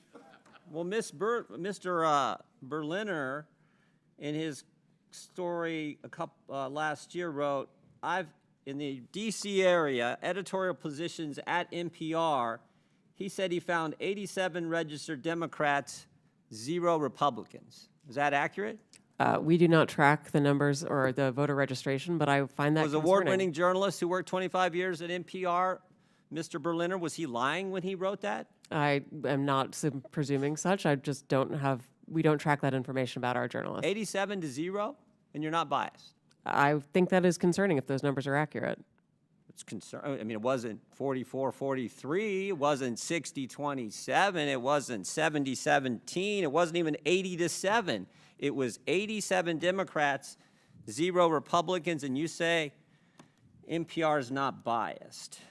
How about the big stories over the last few years? According to Mr. Berliner, again, he wrote on the Trump-Russia story, he wrote, at NPR, we hitched our wagon to Trump's most visible antagonist, Representative Adam Schiff. They said they interviewed him 25 times. Is that accurate? I was not there at the time, but those numbers sound accurate. Yes. Those sound accurate. But then he said when the Mueller report came out and Robert Mueller said he found no evidence of collusion, he said Russiagate faded from our programming. Is that accurate? Again, I was not there at the time. I couldn't say. You couldn't say? I was not at NPR at the You time. didn't prepare for that? You knew we were going to ask you about this guy, didn't you? It's come up like 6,000 times already in the hearing. I just couldn't say whether it faded from our coverage, sir. How about this story? October 2020, the New York Post had the Hunter Biden laptop story, and one of those editors, I guess one of those 87 Democrat editors, said this: we don't want to waste our time on stories that are not really stories. We don't want to waste the listeners' and readers' times on stories that are just pure distractions. Was that a pure distraction story? Our current editorial leadership believes that that was a mistake, as do I. Yeah, the whole country knows that was a mistake. Definitely impacted the election, or I think it certainly impacted the election. How about the COVID origin story? That's a pretty big story too, right? Mr. Berliner said, we became fervent members of the team Natural Origin, even declaring that the lab leak was debunked by scientists. Turns out, though, the lab leak is what most people think actually caused the COVID virus. Sorry, is there a question there? There is. You guys were 0 for 3 on the three of the biggest stories in the last 5 years. You guys were 0 for 3, and yet you maintain that NPR is not biased? Congressman, I do not believe we are politically biased. No, we are a nonpartisan organization. Nonpartisan organization. What's happening to your listeners over the last 5 years? Went up, down, or stayed the same? It has gone up and down and is now going back up. Well, I thought 5 years ago it was at 60 million. And you said in your opening statement, I think 43 million. That's correct. So 43 million now, and it was at 60 million 5 years ago. I can do some math. That looks like it went down. And is now going back up. It's now going back up? Yes, it is. How much has it went back up? It's gone up a couple of millions over the past Oh, years. so you went from 60 million to 41 million. Now you're back up to 43 million. In a year's time, I'm very proud of that growth, sir. Okay, you're proud of that growth. Okay. But over 5 years, it's went down 18 million. That is correct, sir. Okay. Should taxpayers subsidize NPR? I believe that taxpayers subsidize local stations, sir. That is the vast majority of where I thought federal you said funding you got goes. 11 million from Corporation of Public Broadcasting, which is taxpayer funded directly to you, right? That is to support the public And radio then local satellite stations get it system. from the Corporation for Public Broadcasting, right? They get taxpayer 100 money. million that goes to the local 100 million goes stations, to local stations, and then those local stations buy back programming and content from you. So that money goes to the local stations, comes back to you, gets routed through the local stations, all taxpayer money. Those fees are actually based on private donations rather than on federal funding. Well, we all know money's fungible, so some of it gets put in there. Certainly, we could agree that money is fungible. What? More money for less listeners. You fired the guy who pointed all this out, who said that you were so biased to the left that you lost listeners, which is exactly happening, and you're here maintaining that, oh, you need to continue to get taxpayer money. I did not fire Mr. Berliner, sir. Okay, the guy that left after all that. Understand. Are you fundraising off today's hearing? Sir, I believe that there was a message that went out earlier today letting people know we were coming in. Yes. Yeah, and at the bottom of the message it said, donate now, right? I don't recall the exact I language. can show it to you. Right there it is, donate now. I mean, I'm not against fundraising. We all do it. I mean, I get it. But it's, I assume this fundraising thing is probably going to all the left listeners who are subsidized content by the taxpayers, and that's The the gentleman's rub. time is That's expired. the rub. I yield back. I now recognize Ms. Randall from Washington for 5 minutes. Thank you so much.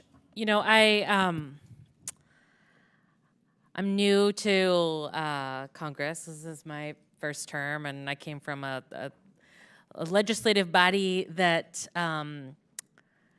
didn't have quite as heated debates in our committees, and we're generally fairly welcoming to our folks joining us to testify. So I want to say thank you to all of you for taking the time out of your schedule to come and share your experience with all of us and with the American people. I'm grateful for your time and for the work that you do in service of your communities and neighbors.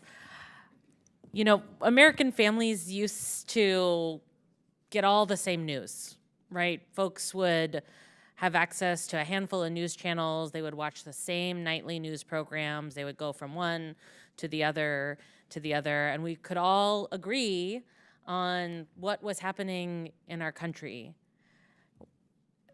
We all used to operate from the same baseline of information, but today it is no secret that we are operating in a much more diversified and fractured media environment. The content space, the use of AI-generated content, Americans now have to be able to discern for themselves whether something they are hearing is true or not. But investing in public media is a bedrock to our healthy, critically informed, and engaged public and our democracy. And I know that my colleagues on the other side of the aisle have argued over whether every piece of programming is in service of the public. But I also want to point out that, you know, in my fairly rural district, we have a lot of areas that aren't served by broadband. You know, a lot of folks who cannot easily access numerous podcasts while they are out working on their property. They, you know, have to maybe wait for something to download when they're at home using maybe even a wired internet connection, right? Like I'm in a dead zone for about an hour and a half as I'm driving from one city to another in my community. But public radio is broadly accessible. And it's important for, you know, folks counting on the weather report, for kids who are, you know, in pre-kindergarten who are watching Elmo and learning to count and do math. It's important for the young people who, you know, were home during COVID and were able to continue learning with the help of public broadcasting. I think we have a lot of problems in this country, a lot of problems that we should be tackling for regular Americans who are struggling to afford to live, to afford housing, to afford health care, to be able to live the lives that they dream of for themselves and their children. I think we've got some national security concerns that have been talked about a lot in this committee. But I think talking about defunding public broadcasting and public media is an egregious misuse of our time here. Mr. Ullman, when we talk about cutting funds for the Corporation for Public Broadcasting, we're talking about those local small stations that rely on that money. 70% of Corporation for Public Broadcasting funding goes directly to public radio. I know you've worked in Tacoma in the past and kind of attest to how rural some parts of Western Washington are. It's not all Tacoma. What role do public media stations like NPR and PBS play in supporting local stations? What kind of programming do they provide? The local communities are at the heart of the work we do. As I shared in my opening remarks, we talk about the people and the places there. You bring up a memory of mine. Chehalis, Aberdeen, Hoquiam area, KBTC was the only public television station there. You know about the struggles that that community was having over a decade ago, job loss, all kinds of terrible economic situations. We provided educational services there with a $500,000 local grant that we partnered with the community on. It was incredible work. We do the same thing in Alaska with military families, homeschoolers, elementary schools. Those are the pieces we provide. And then local news stories that people can use about where they live and what they do. That's what we do. That would be lost. Thank you so much. Madam Chair, I yield back. Thank you. I now recognize the gentleman from Tennessee, Mr. Burchett, for 5 minutes. Thank you, Chair Lady. Ms. Carter, is it true that HBO bought the rights to Sesame Street? No, it did not. It developed, Sesame Street entered an arrangement with HBO for a number of years. And it was a paid arrangement, correct? Yes, which allowed us to get the series for free during the period of that time. How much money was transacted during I don't know. Sesame Street is a private organization. It is separate from ours. Okay. Ms. Meyer, what about Lee Greenwood's God Bless the USA as propaganda? I'm sorry, sir. Could you repeat the question? What about Lee Greenwood's God Bless the USA is propaganda? I don't believe that is propaganda, sir. Okay, well, in January, North County Public Radio, and that's a subsidiary of NPR, had Daphne Brooks, who apparently is a black feminism scholar, on its show where it was hosted by the host, Brittany Lewis, and it says, have you ever watched something on TV and thought, okay, now this is propaganda? Have you ever had that moment? To which Daphne Brooks replied, whenever I see Lee Greenwood singing Proud to be an American. I believe that represents the individual we interviewed on air, not the position. And of yet you NPR. say there's no bias on NPR. That is not a And position that of is not a NPR. biased statement, ma'am. That is not even both parties wrap themselves around this song every time there's a national conflict. Lee Greenwood sings it, and he does a beautiful job, but you say there is no bias in NPR. That is that individual's opinion, and she, of course, is entitled to it, but that is not the position of NPR. Ma'am, you said in your opening statement that you were going to be transformative, and I believe you failed to do that. Let me ask you, why did you call President Trump a fascist and a deranged racist sociopath in 2020? Congressman, I appreciate the opportunity to address this. I regret those tweets. I would not tweet them again today. They represented a time where I was reflecting on something that I believe that the president had said rather than who he is. I don't presume that anyone is a racist. You don't believe anyone is a racist? I don't start by presuming anyone is a racist, sir. Okay. Has NPR or PBS ever conducted an internal review to assess whether conservative or right-leaning perspectives are fairly representative news and programming? Congressman, what we look at is the distribution of people who listen to our work, and we can tell you, and I'm proud to tell you that for our digital, our podcasts and our website, the distribution of Americans who come to NPR does reflect the political distribution of the nation. In fact, the distribution on our websites, 33% of folks who come are conservative versus 28% who are liberal, and the rest identify as independent. So the largest group is conservatives who come to NPR's websites. So you believe that most Americans think President Trump is a fascist and a deranged racist sociopath? I don't believe that at all, sir. Okay. Ma'am? We obviously are constantly looking at the voices that we bring forward. We take to heart our commitment to bringing forward perspectives from across the country. Our programming comes from our local stations. And I mentioned in my opening comment the series that we did out of Arkansas, Southern Storytellers. That's just one little example. 10% of our schedule is news. The rest of it is either children's programming or programming based on history to give us all a collective expression. And we're constantly looking to making sure that we're bringing forward a diversity of viewpoints and perspectives and experiences that really do make up the fabric of this country. Okay. NPR senior editor Earl Leonard, it's been mentioned before, but he was quoted as saying an open-minded spirit no longer exists within NPR, and now, predictably, we don't have an audience that reflects America.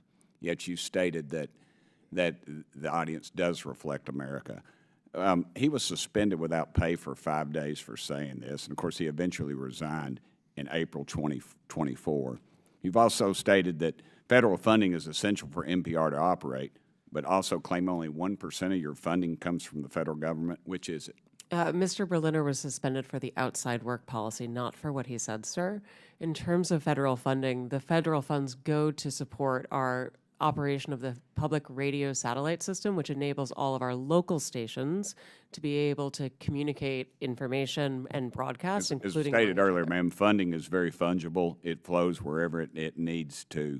I don't buy that argument. We do have I a wonder separate if any balance of the sheet for members that, of the sir. committee would comment real quickly. Would you agree that Real America's Voice, Newsmax, Fox, or News Nation, if they were to see federal funds, would you all support that? Yes or no? Mr. Ullman? Yes or no? I'd have to get back to you on that. Ma'am? Yeah. I actually don't have an opinion about that. Ma'am? I don't have an opinion about that, sir. That would be Congress's decision. Thank you, Chair Lady. Thank you. I now yield to the gentleman from California, Mr. Khanna, for 5 minutes. Thank you, Madam Chair, and thank you for allowing me to wave on to the committee. Mr. Gonzalez, I read with interest your testimony. It was so angry, so I thought I'd try to lighten things up a little bit. Who are 3 of your favorite characters on Daniel Tiger, or what episodes are your favorites? Representative Khanna, thank you very much for the opportunity to lighten up. I think I've taken a time machine here. Sesame Street went to HBO. Daniel Tiger, do you have some favorite characters? Oh, the owl, any of them? No, none. What does Ugga Mugga mean to you? Nothing. You've never heard the expression Ugga Mugga? Yeah, I don't think so, no. It's affection. Have you ever watched a Daniel Tiger show or know any families who watch a Daniel Tiger show? I don't think so, no. You've never watched one? I've never seen Daniel opinions Tiger. on it, Sorry, but I thought, do you know what Daniel Tiger is a successor to? And I don't know Daniel Tiger, so I don't know what he's. No, the show. What it's a successor to? Do you know? No. You really don't know? No, Honestly? I really don't. I'm on the You know oath. all the history. It's a successor to Mr. Rogers. Oh, there you go. Okay. Yeah. Mr. Rogers, I know. Okay. Are you familiar with his 1969 testimony? I am. He said, I want to quote, because it's one of my favorites. I studied this actually going to school. It's some of the most effective testimony in Congress. He said, I give an expression of care every day to each child to help him realize that he is unique. I end the program by saying, you've made this day a special day by just being you. There's no person in the whole world like you, and I like you just the way you are. Senator Pastor was a hard-headed fiscal conservative, said he got goosebumps by that testimony, and it's what convinced him to fund the public broadcast. You've said you wouldn't have funded it. Do you think Senator Pastor made a mistake back then? Oh, yeah, absolutely. I think I agree with Fred Friendly, who testified and said. You would have voted against? I would have voted, yes. I don't think that you should have state broadcasters. Now, what is the cost of public broadcasting as a percent of the federal budget? I don't know, but it is I mean, yes, come on, you're talking about the $36 trillion of debt that we have. You're saying this is a really important thing that we need to cut. You didn't research out what percent it's it is? important in principle, Well, and no, but it was. The principle is a different thing. You're saying this is an effective strategy to cut debt, and you have no idea what It was 5% of the discretionary cuts in the GOP. It's 0.01%. Right, but it was 5% of the discretionary cuts in the 17 budget. 0.01% Right. of the federal budget. That's one of the reasons Senator Pastor said, it's worth it in an investment in American kids. Now, you said Sesame Street is a private organization, or Sesame Street is going private. I didn't understand that because Sesame Workshop is a nonprofit. What did you mean by private? Well, I mean, it's a nonprofit. It's separate from. But it gets public funding. Were you talking about the HBO thing? Yes. Do you realize that HBO just canceled with them? And I do, yes. And the reason they canceled them, and I'm trying to explain why Senator Pastor funded this, and if you talk to families who watch Daniel Tiger, maybe you'd appreciate it. The reason they canceled it is because it wasn't making a profit. See, because when you try to do Daniel Tiger or Sesame Street, and you try to do what Mr. Rogers was talking about, helping the emotional and social development of kids, it's not easy. You got to hire people who are child psychologists. You have to hire people who are educationalists. A lot goes into this. And HBO said, you know what? It's not making money. We rather put on things that are geared towards adults or that are going to be conflicts.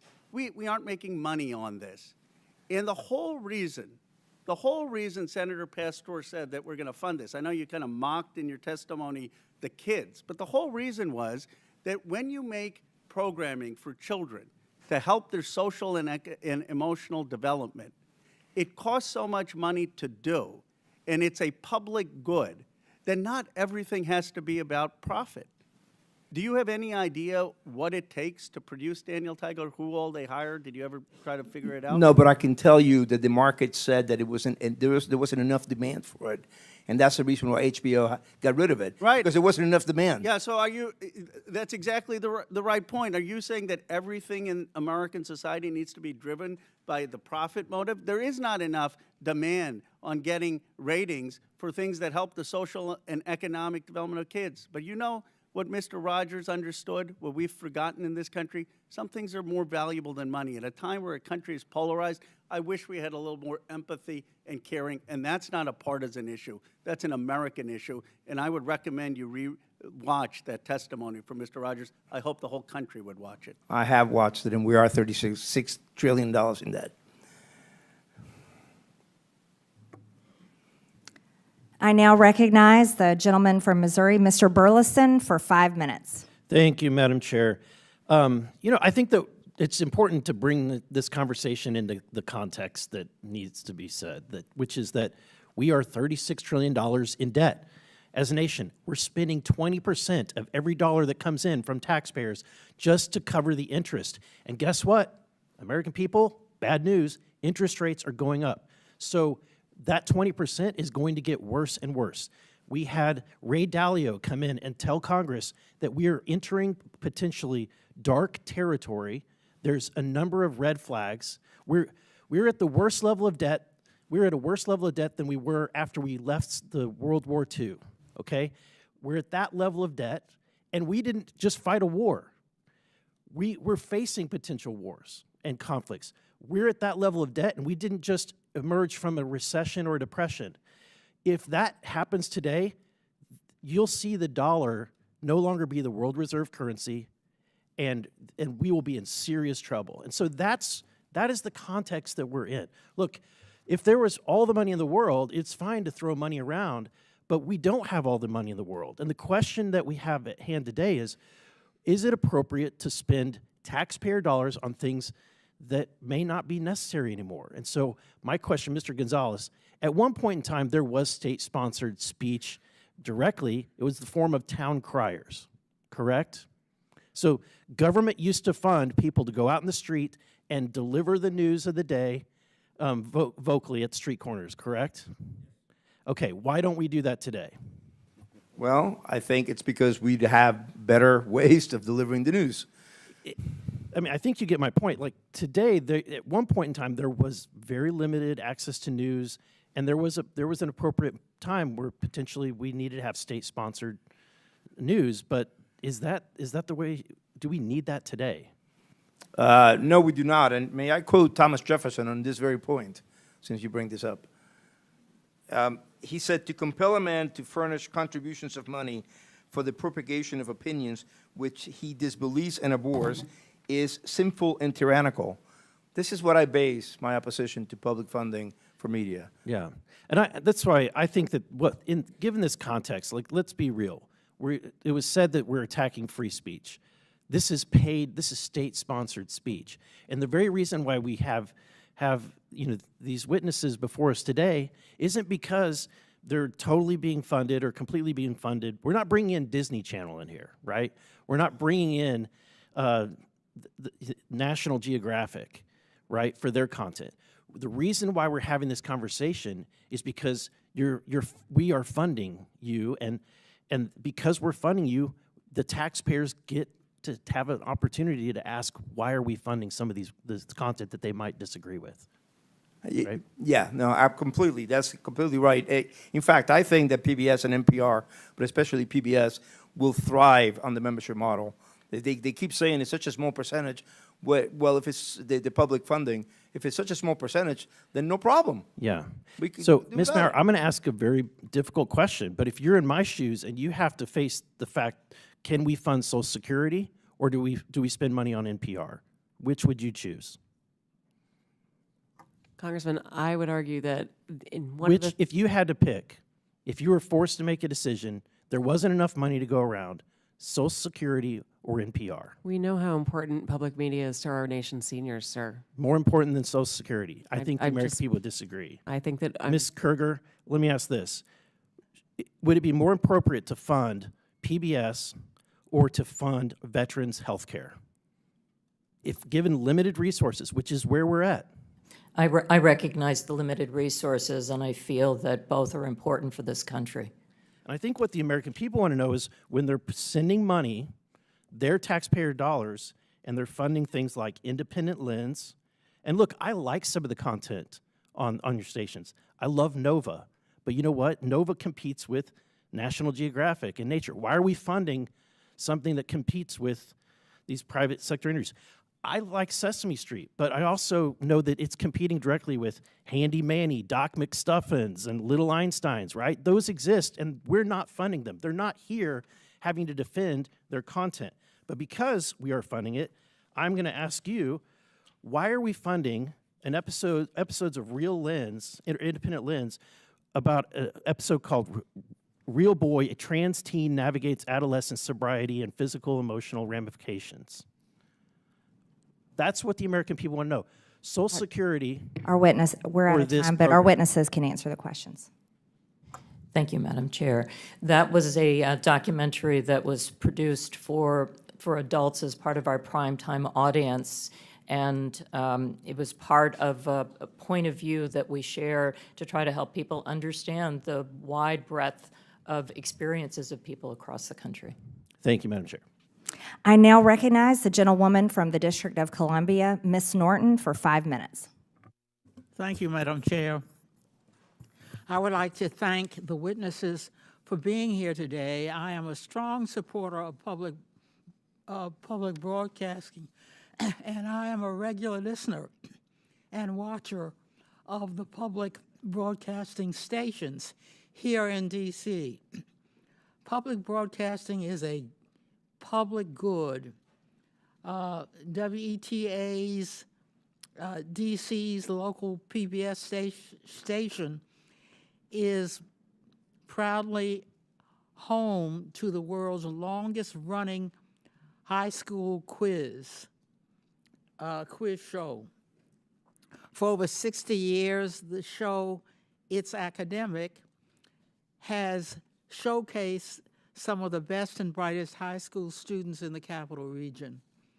President Reagan once praised It's Academic as, quote, a reminder of the importance of education, end quote. And even Supreme Court Justice Clarence Thomas made a guest appearance. One area student who competed on the show said, quote, it's made me a lot smarter, end quote. And, quote, getting to say that I've been on a TV show is really cool, end quote. It's Academic is just one example of local public media programming that celebrates and lifts up the community. Mr. Ullman, in your experience as head of the Alaska Public Media, why is it important for public media to elevate local voices? Thank you so much for that question. There are stories to be told all over this great nation of ours. And one of the things that I take the utmost pride in is being someone who can provide the strategy and build the resources and build the capacity to ensure that we can capture video about those uniquely Alaskan stories. We can capture audio about those uniquely Alaskan stories. And what we do is we take that opportunity to not only tell those stories for ourselves within our great state, but we also work with our national partners. This local national partnership is essential. Without PBS, without NPR, you wouldn't hear stories, news stories, public affairs stories, community stories from Alaska. You wouldn't see them on the PBS NewsHour. This is vital. It's vital for Alaskans to know that they're connected to their nation and that what we do in Alaska matters to our nation. Thank you again for that question. Ms. Kruger, I would love to hear your bigger picture taker on this. If PBS stations are suddenly taken off the air, what would be lost to communities across the country? I've spent a good part of my time as the president of PBS traveling and visiting our stations across the country because I feel for me to do my job well, I need to understand what the role of our stations are in communities. That means spending time not just with station management, but also with people in the community. So I've been to all 50 states. And the reason that we are here and the reason that we are arguing so passionately for funding, recognizing there are very difficult challenges in our country right now is that many of our smaller and actually medium-sized stations would not exist without the federal appropriation. And when you look at a station like Cookeville, Tennessee, which serves part of Appalachia, 50% of their budget comes from the federal government. Those are stations that I've seen that have small staffs that do extraordinary work. And those are the stations that I worry would not survive. This would be an existential moment for them. And that's why I think this is so important. The DC area NPR station similarly provides acclaimed programming, including up-to-the-minute news and local shows exploring the DC cultural scene and sharing stories from all over the city, including historically marginalized areas. The station also produces award-winning journalism, such as an investigative feature on local families coping with sickle cell disease.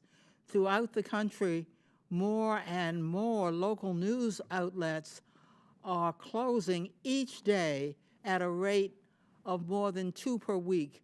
This has made public radio reporting all the more important. Ms. Maher, why is it beneficial for journalists to live in the communities they cover?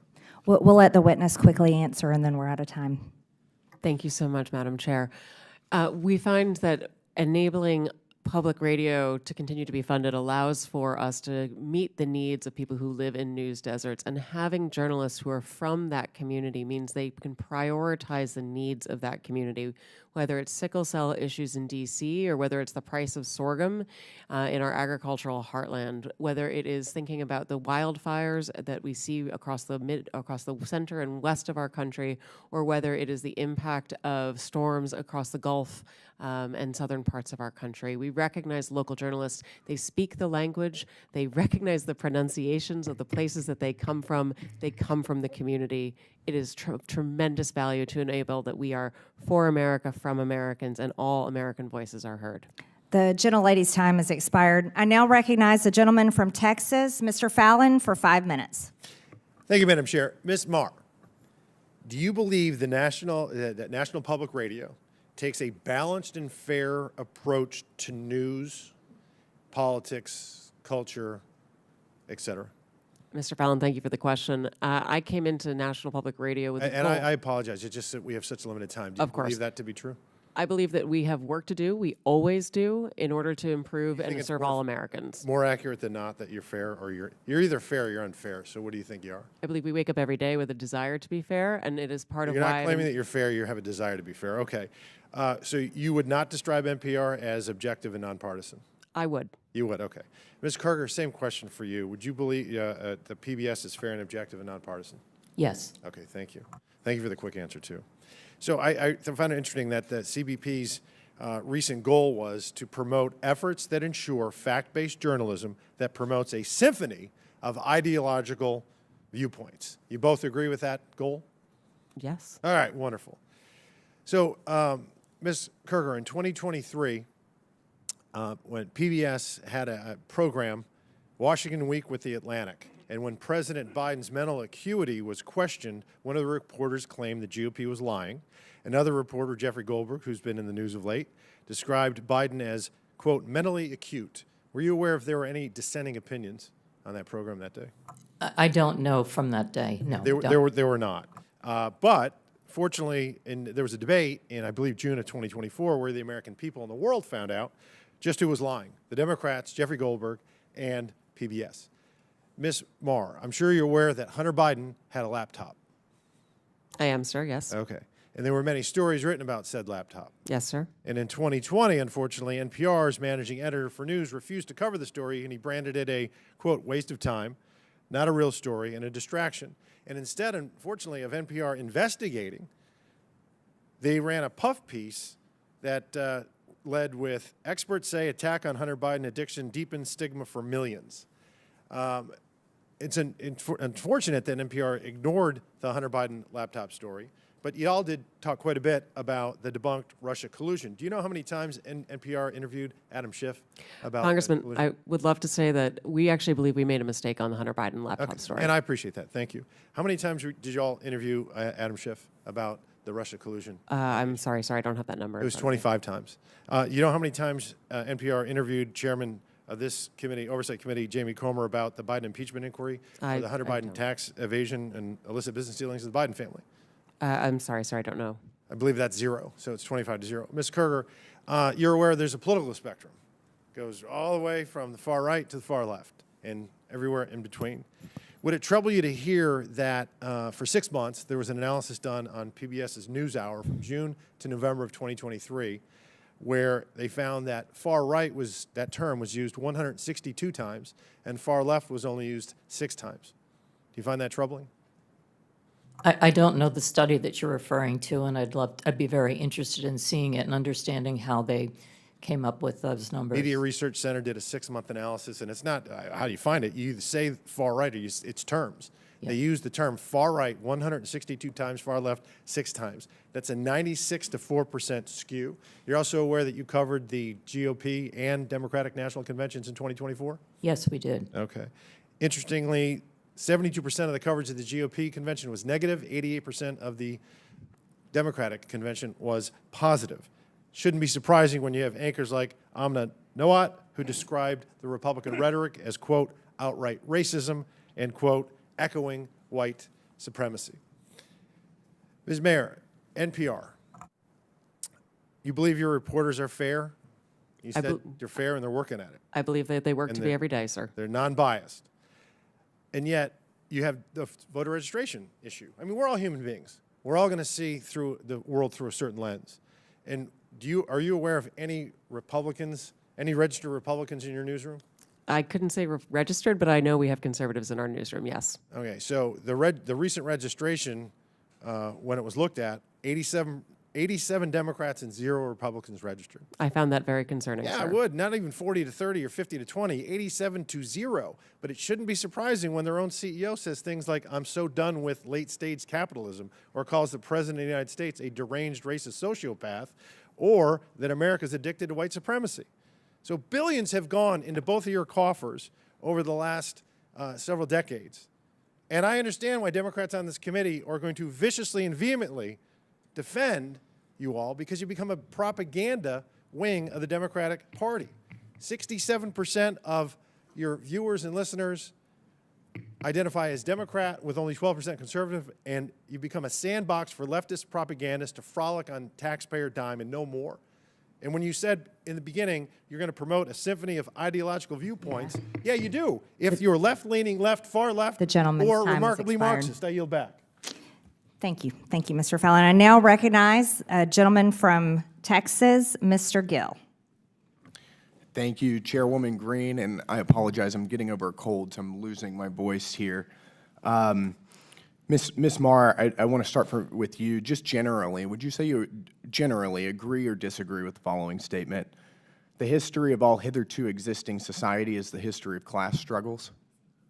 I would not say I agree with that, sir. That's good to hear. It's interesting because a lot of your thinking, as expressed by your public statements, is deeply infused with economic and cultural Marxism. Do you believe that America is addicted to white supremacy? I believe that I tweeted that, and as I've said earlier, I believe much of my thinking has evolved over the last half-decade. It has evolved. Why did you tweet that? I don't recall the exact context, sir, so I wouldn't be able to say. Okay. Do you believe that America believes in black plunder and white democracy? I don't believe that, sir. You tweeted that in reference to a book you were reading at the time, apparently, The Case for Reparations. I don't think I've ever read that book, sir. You tweeted about it. You said you took a day off to fully read The Case for Reparations. You put that on Twitter in January of 2020. Apologies, I don't recall that I did. Okay. I'd no doubt that your tweet there is correct, but I don't recall that. Okay. Do you believe that white people inherently feel superior to other races? I do not. You don't? You tweeted something to that effect. You said, I grew up feeling superior. How white of me. Why did you tweet that? I think I was probably reflecting on what it was to be to grow up in an environment where I had lots of advantages. It sounds like you're saying that white people feel superior. I don't believe that anybody feels that way, sir. I was just reflecting on my own experiences. Do you think that white people should pay reparations? I've never said that, sir. Yes, you did. You said it in January of 2020. You tweeted, "Yes, the North. Yes, all of us. Yes, America. Yes, our original collective sin and unpaid debt. Yes, reparations. Yes, on this day." I don't believe that was a reference to fiscal reparations, sir. What kind of reparations was it a reference to? I think it was just a reference to the idea that we all owe much to the people who came before us. That's a bizarre way to frame what you tweeted. Okay, how much reparations have you personally paid? Sir, I don't believe that I've ever paid reparations. Okay, it's just for everybody else. I'm not asking anyone Seems to pay to be what you're reparations, sir. suggesting. Do you believe that looting is morally wrong? I believe that looting is illegal, and I refer to it as counterproductive. I think it should be prosecuted. Do you believe to the it's full extent of the morally law. wrong, though? Of course. Of course. Then why did you refer to it as counterproductive? It's a very different way to describe it. It is both morally wrong and counterproductive, as well as being You illegal. tweeted, "It's hard to be mad about protests," in reference to the BLM protests, not prioritizing the private property of a system of oppression. You didn't condemn the looting. You said that it was counterproductive. NPR also promoted a book called In Defense of Looting. Do you think that that's an appropriate use of taxpayer dollars? I'm unfamiliar with that book, sir, and I don't believe that was at my You time at tweeted NPR. that you read that book, but I don't believe that I did read that book, sir. do you think that a few years ago, NPR educated America about, quote, the whole community of genderqueer dinosaur enthusiasts? Do you think that that's an appropriate use of tax dollars? I was not at NPR at the time, sir. That's not the question, though. Do you think that that's an appropriate use of our tax dollars? I think our tax dollars that we use are to be able to provide a wide range of So I'll take that as a yes. You do believe that that's appropriate.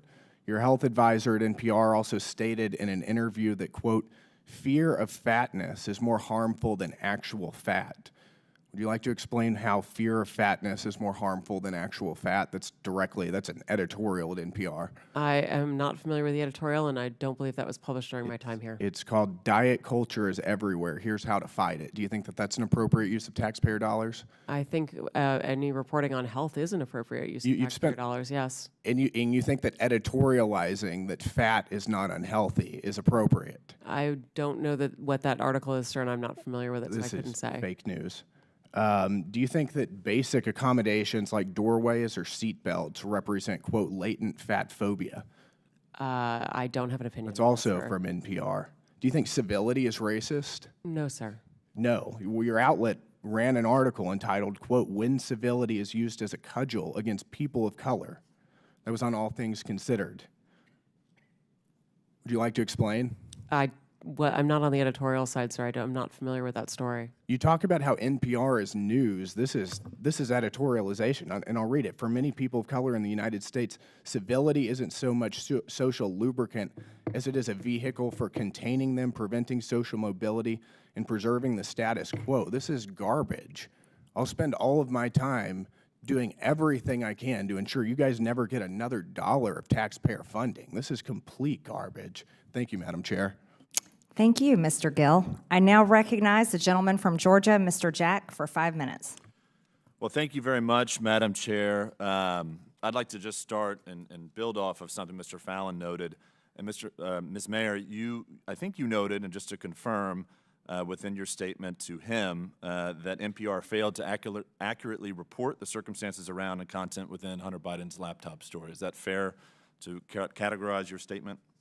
Our current editorial leadership believes that we made a mistake not reporting the story and more reporting it earlier, yes. And I recognize you weren't there at the time, but what institutes and control, what have you done to ensure that never happens again? A number of things, sir, and thank you for the opportunity to speak to them. We have hired an additional editor core, which we refer to as our editorial review, to make sure that all stories before they go out are comprehensive and well-reviewed. We've instituted a monthly review to ensure that the most challenging stories of every month, we go back and we look at what we may have missed in order to not miss issues again and change processes and policies to be able to have more robust conversation and to ensure all areas and all views are considered. We have hired analysts to be able to count the number of stories that we're running on any particular issue, including who's voices are represented. We've moved from bringing pundits on air to trying to bring direct policymakers on air so that we can ask questions of policymakers rather than hearing through other people's perspectives. Those are just a few of the things we've done so far. I've got a couple others if you have time. Thank you, and you can submit those for the record. Would you suggest then that the failure to accurately report those circumstances and the content around that story, would you suggest today, as I feel and many others feel, that impacted the 2020 election? I could not say, sir. I don't know. Well, I ask because you have a broad viewership, broad listenership, and I'm just curious if it is so broad and it is so necessary for us to continue to give taxpayer funds, as you all submit, to me, to misaccurately report something that's incredibly important around a 2020 election is very concerning. So welcome another thought from you there. I believe that we made a mistake, as I said, and I believe that we have taken that to heart and are focused on how do we report and report effectively and in a timely fashion on all the issues that matter to all Americans.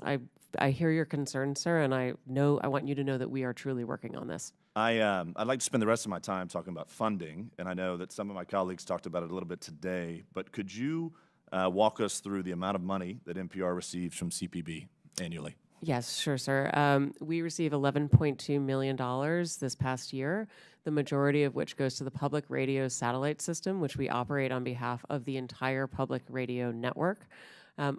We also received a smaller amount of funding in the course of the past year that went to help us hire those additional editors and analysts in order to be able to beef up that editorial review.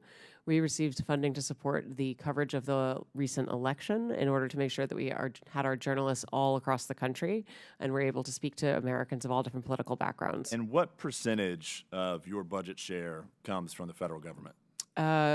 Depending on how you count it, sir, it's less than 5%. And to help me understand too, the CPB, you know, as I understand it, Congress has appropriated $500 million to CPB. It flows out, and I think smaller radio stations go and apply for grants for it. Do you receive payment from smaller radio stations through licensing agreements and things of that nature? We do, and the fees for that are designed around the amount of funding that they get from private member donations. So the fees are not designed around federal funding. They're designed around what sort of direct private support and donations they receive from members and listeners. Well, I noted Mr. Jordan today suggested that you all are fundraising off this hearing today, and a question that I have then, if you receive less than 5%, and over today you've said that private funding helps support the mission and the work of NPR, could NPR survive without the 5% that we give NPR annually? My belief is that the funding is essential to the public radio system, and that is the 246 member stations, but the 1,300 stations across the nation, so that we're able, as a network, to serve all Americans with 100% coverage. If federal funding for our network goes away, it means that people in rural parts of America, places where they can't afford to make private donations to support their local journalism, those will be harmed. But, sir, if I may, the bigger harm as well, or the additional harm, is that Americans in places that are affluent or do have many media choices will not be able to hear from their fellow Americans that are often underheard. Bottom line, if the 5% went away, would NPR still exist? Well, it would be incredibly damaging to the national public radio system. I yield back. Just want to submit to the record. Turn your microphone on. Madam Chair, I'd just like to submit to the record this You asked flash unanimous drive. consent. I ask unanimous consent to submit to the record this flash drive containing 6 feet worth of documents documenting NPR and PBS's political bias. Without objection, so ordered. Thank you. In closing, I want to thank our witnesses once again for their testimony today. I now yield to the Ranking Member Lynch for his closing remarks.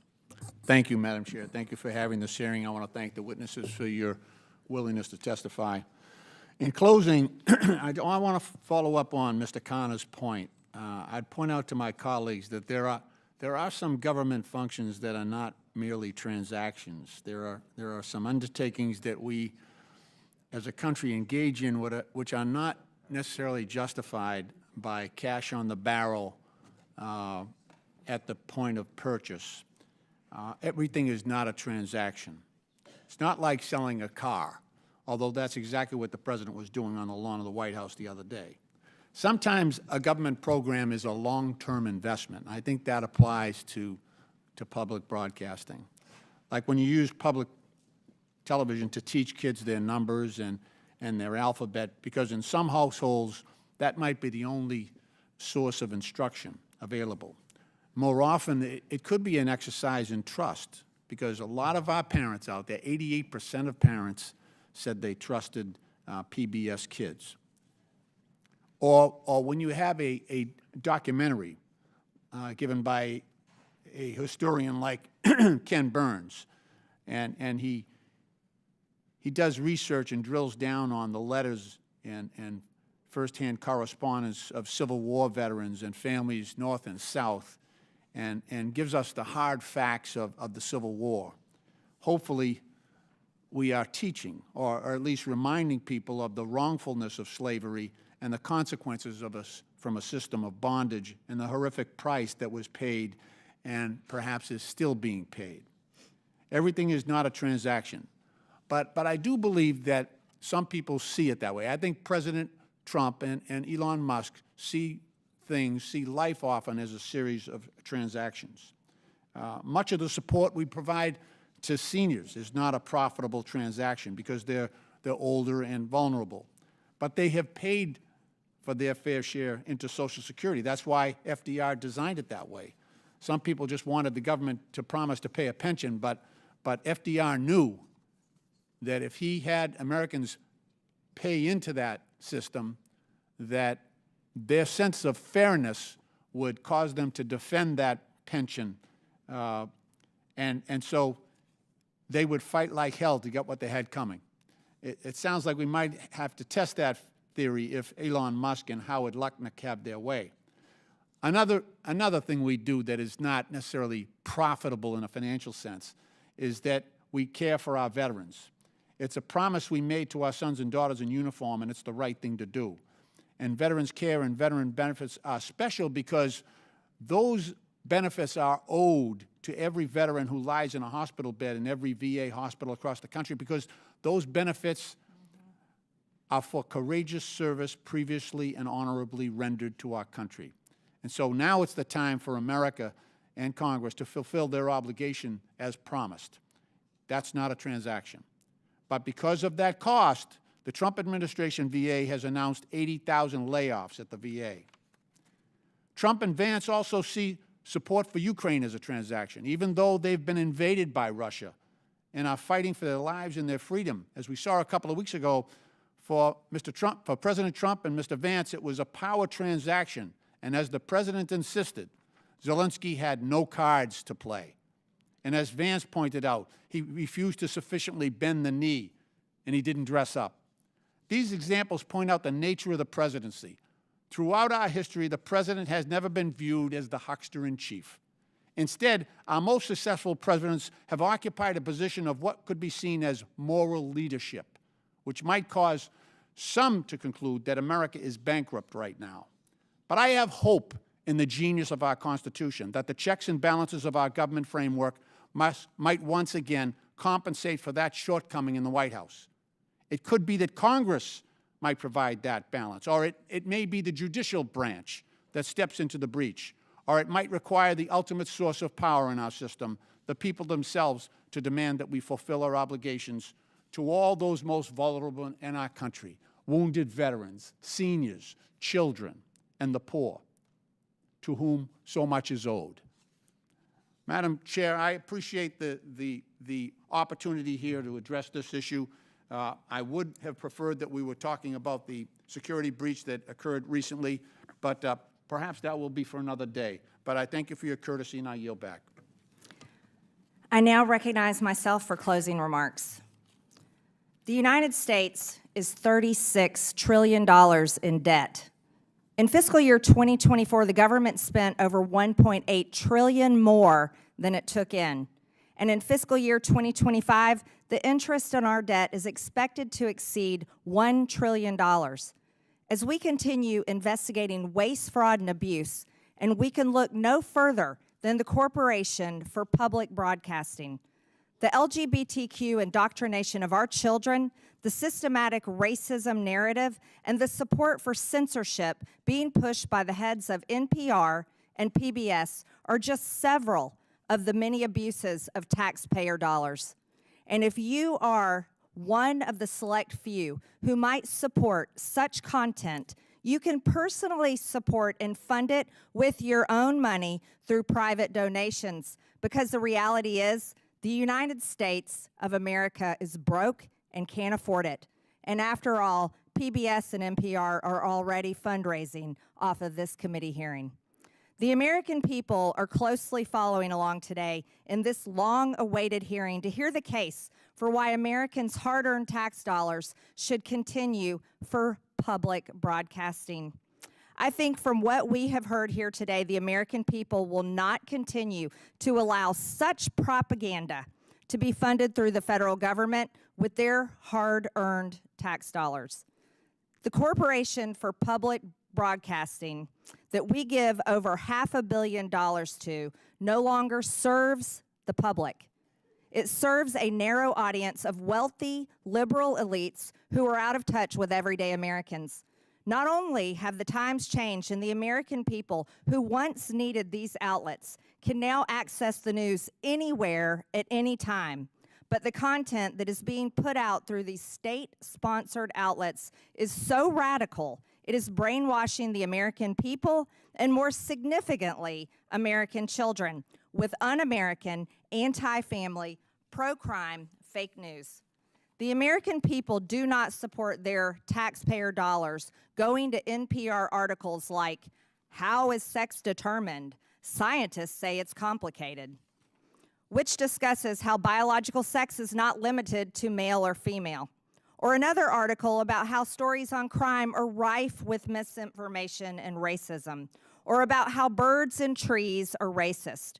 Over a 7-month period, the Media Research Center discovered the PBS NewsHour gave over 90% of the airtime to the left on gender ideology stories, 90%.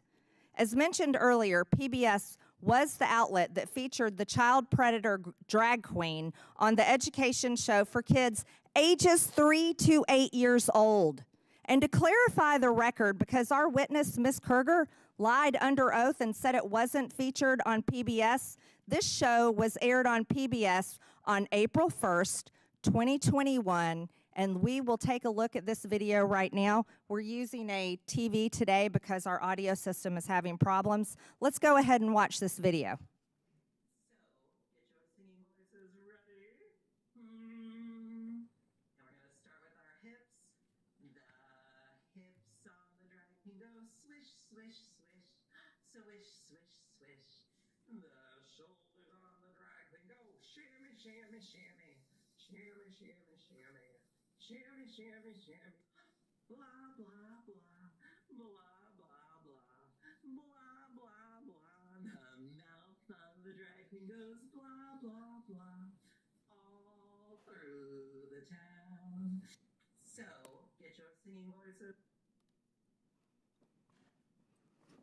The hips go swish, swish, swish. The shoulders go shimmy, shimmy, shimmy. That's repulsive. That's not what children ages 3 to 8 should ever be watching. A grown biological man posing as a woman. And by the way, Ms. Kerger, that was aired on April 1st, 2021. And then something happened. It wasn't an accident. And it wasn't just for a brief time that it was up. It was aired April 1st, and then somehow it expired May 24th. Later on, it was taken down. I wonder why. Wonder why that was taken down. Another egregious example includes back in 2010, PBS's Travis Smiley stated that Christians blow up people every single day. Haven't seen that ever happen in my life. And today, if you look on NPR's website, there is still zero mention of any negative coverage of any Democrat today. And trust us, There are more than plenty of examples to pull from. How about a member from this committee making fun of the governor of Texas for having a disability and living his life in a wheelchair? Ms. Marr. From headlines to podcasts to documentaries to children's programming, NPR and PBS have all but abandoned their promise to deliver unbiased, nonpartisan, and fact-based reporting. The American people have woken up to this nonsense and blatant disregard for truth, and truth matters. And they will not put up with it any longer.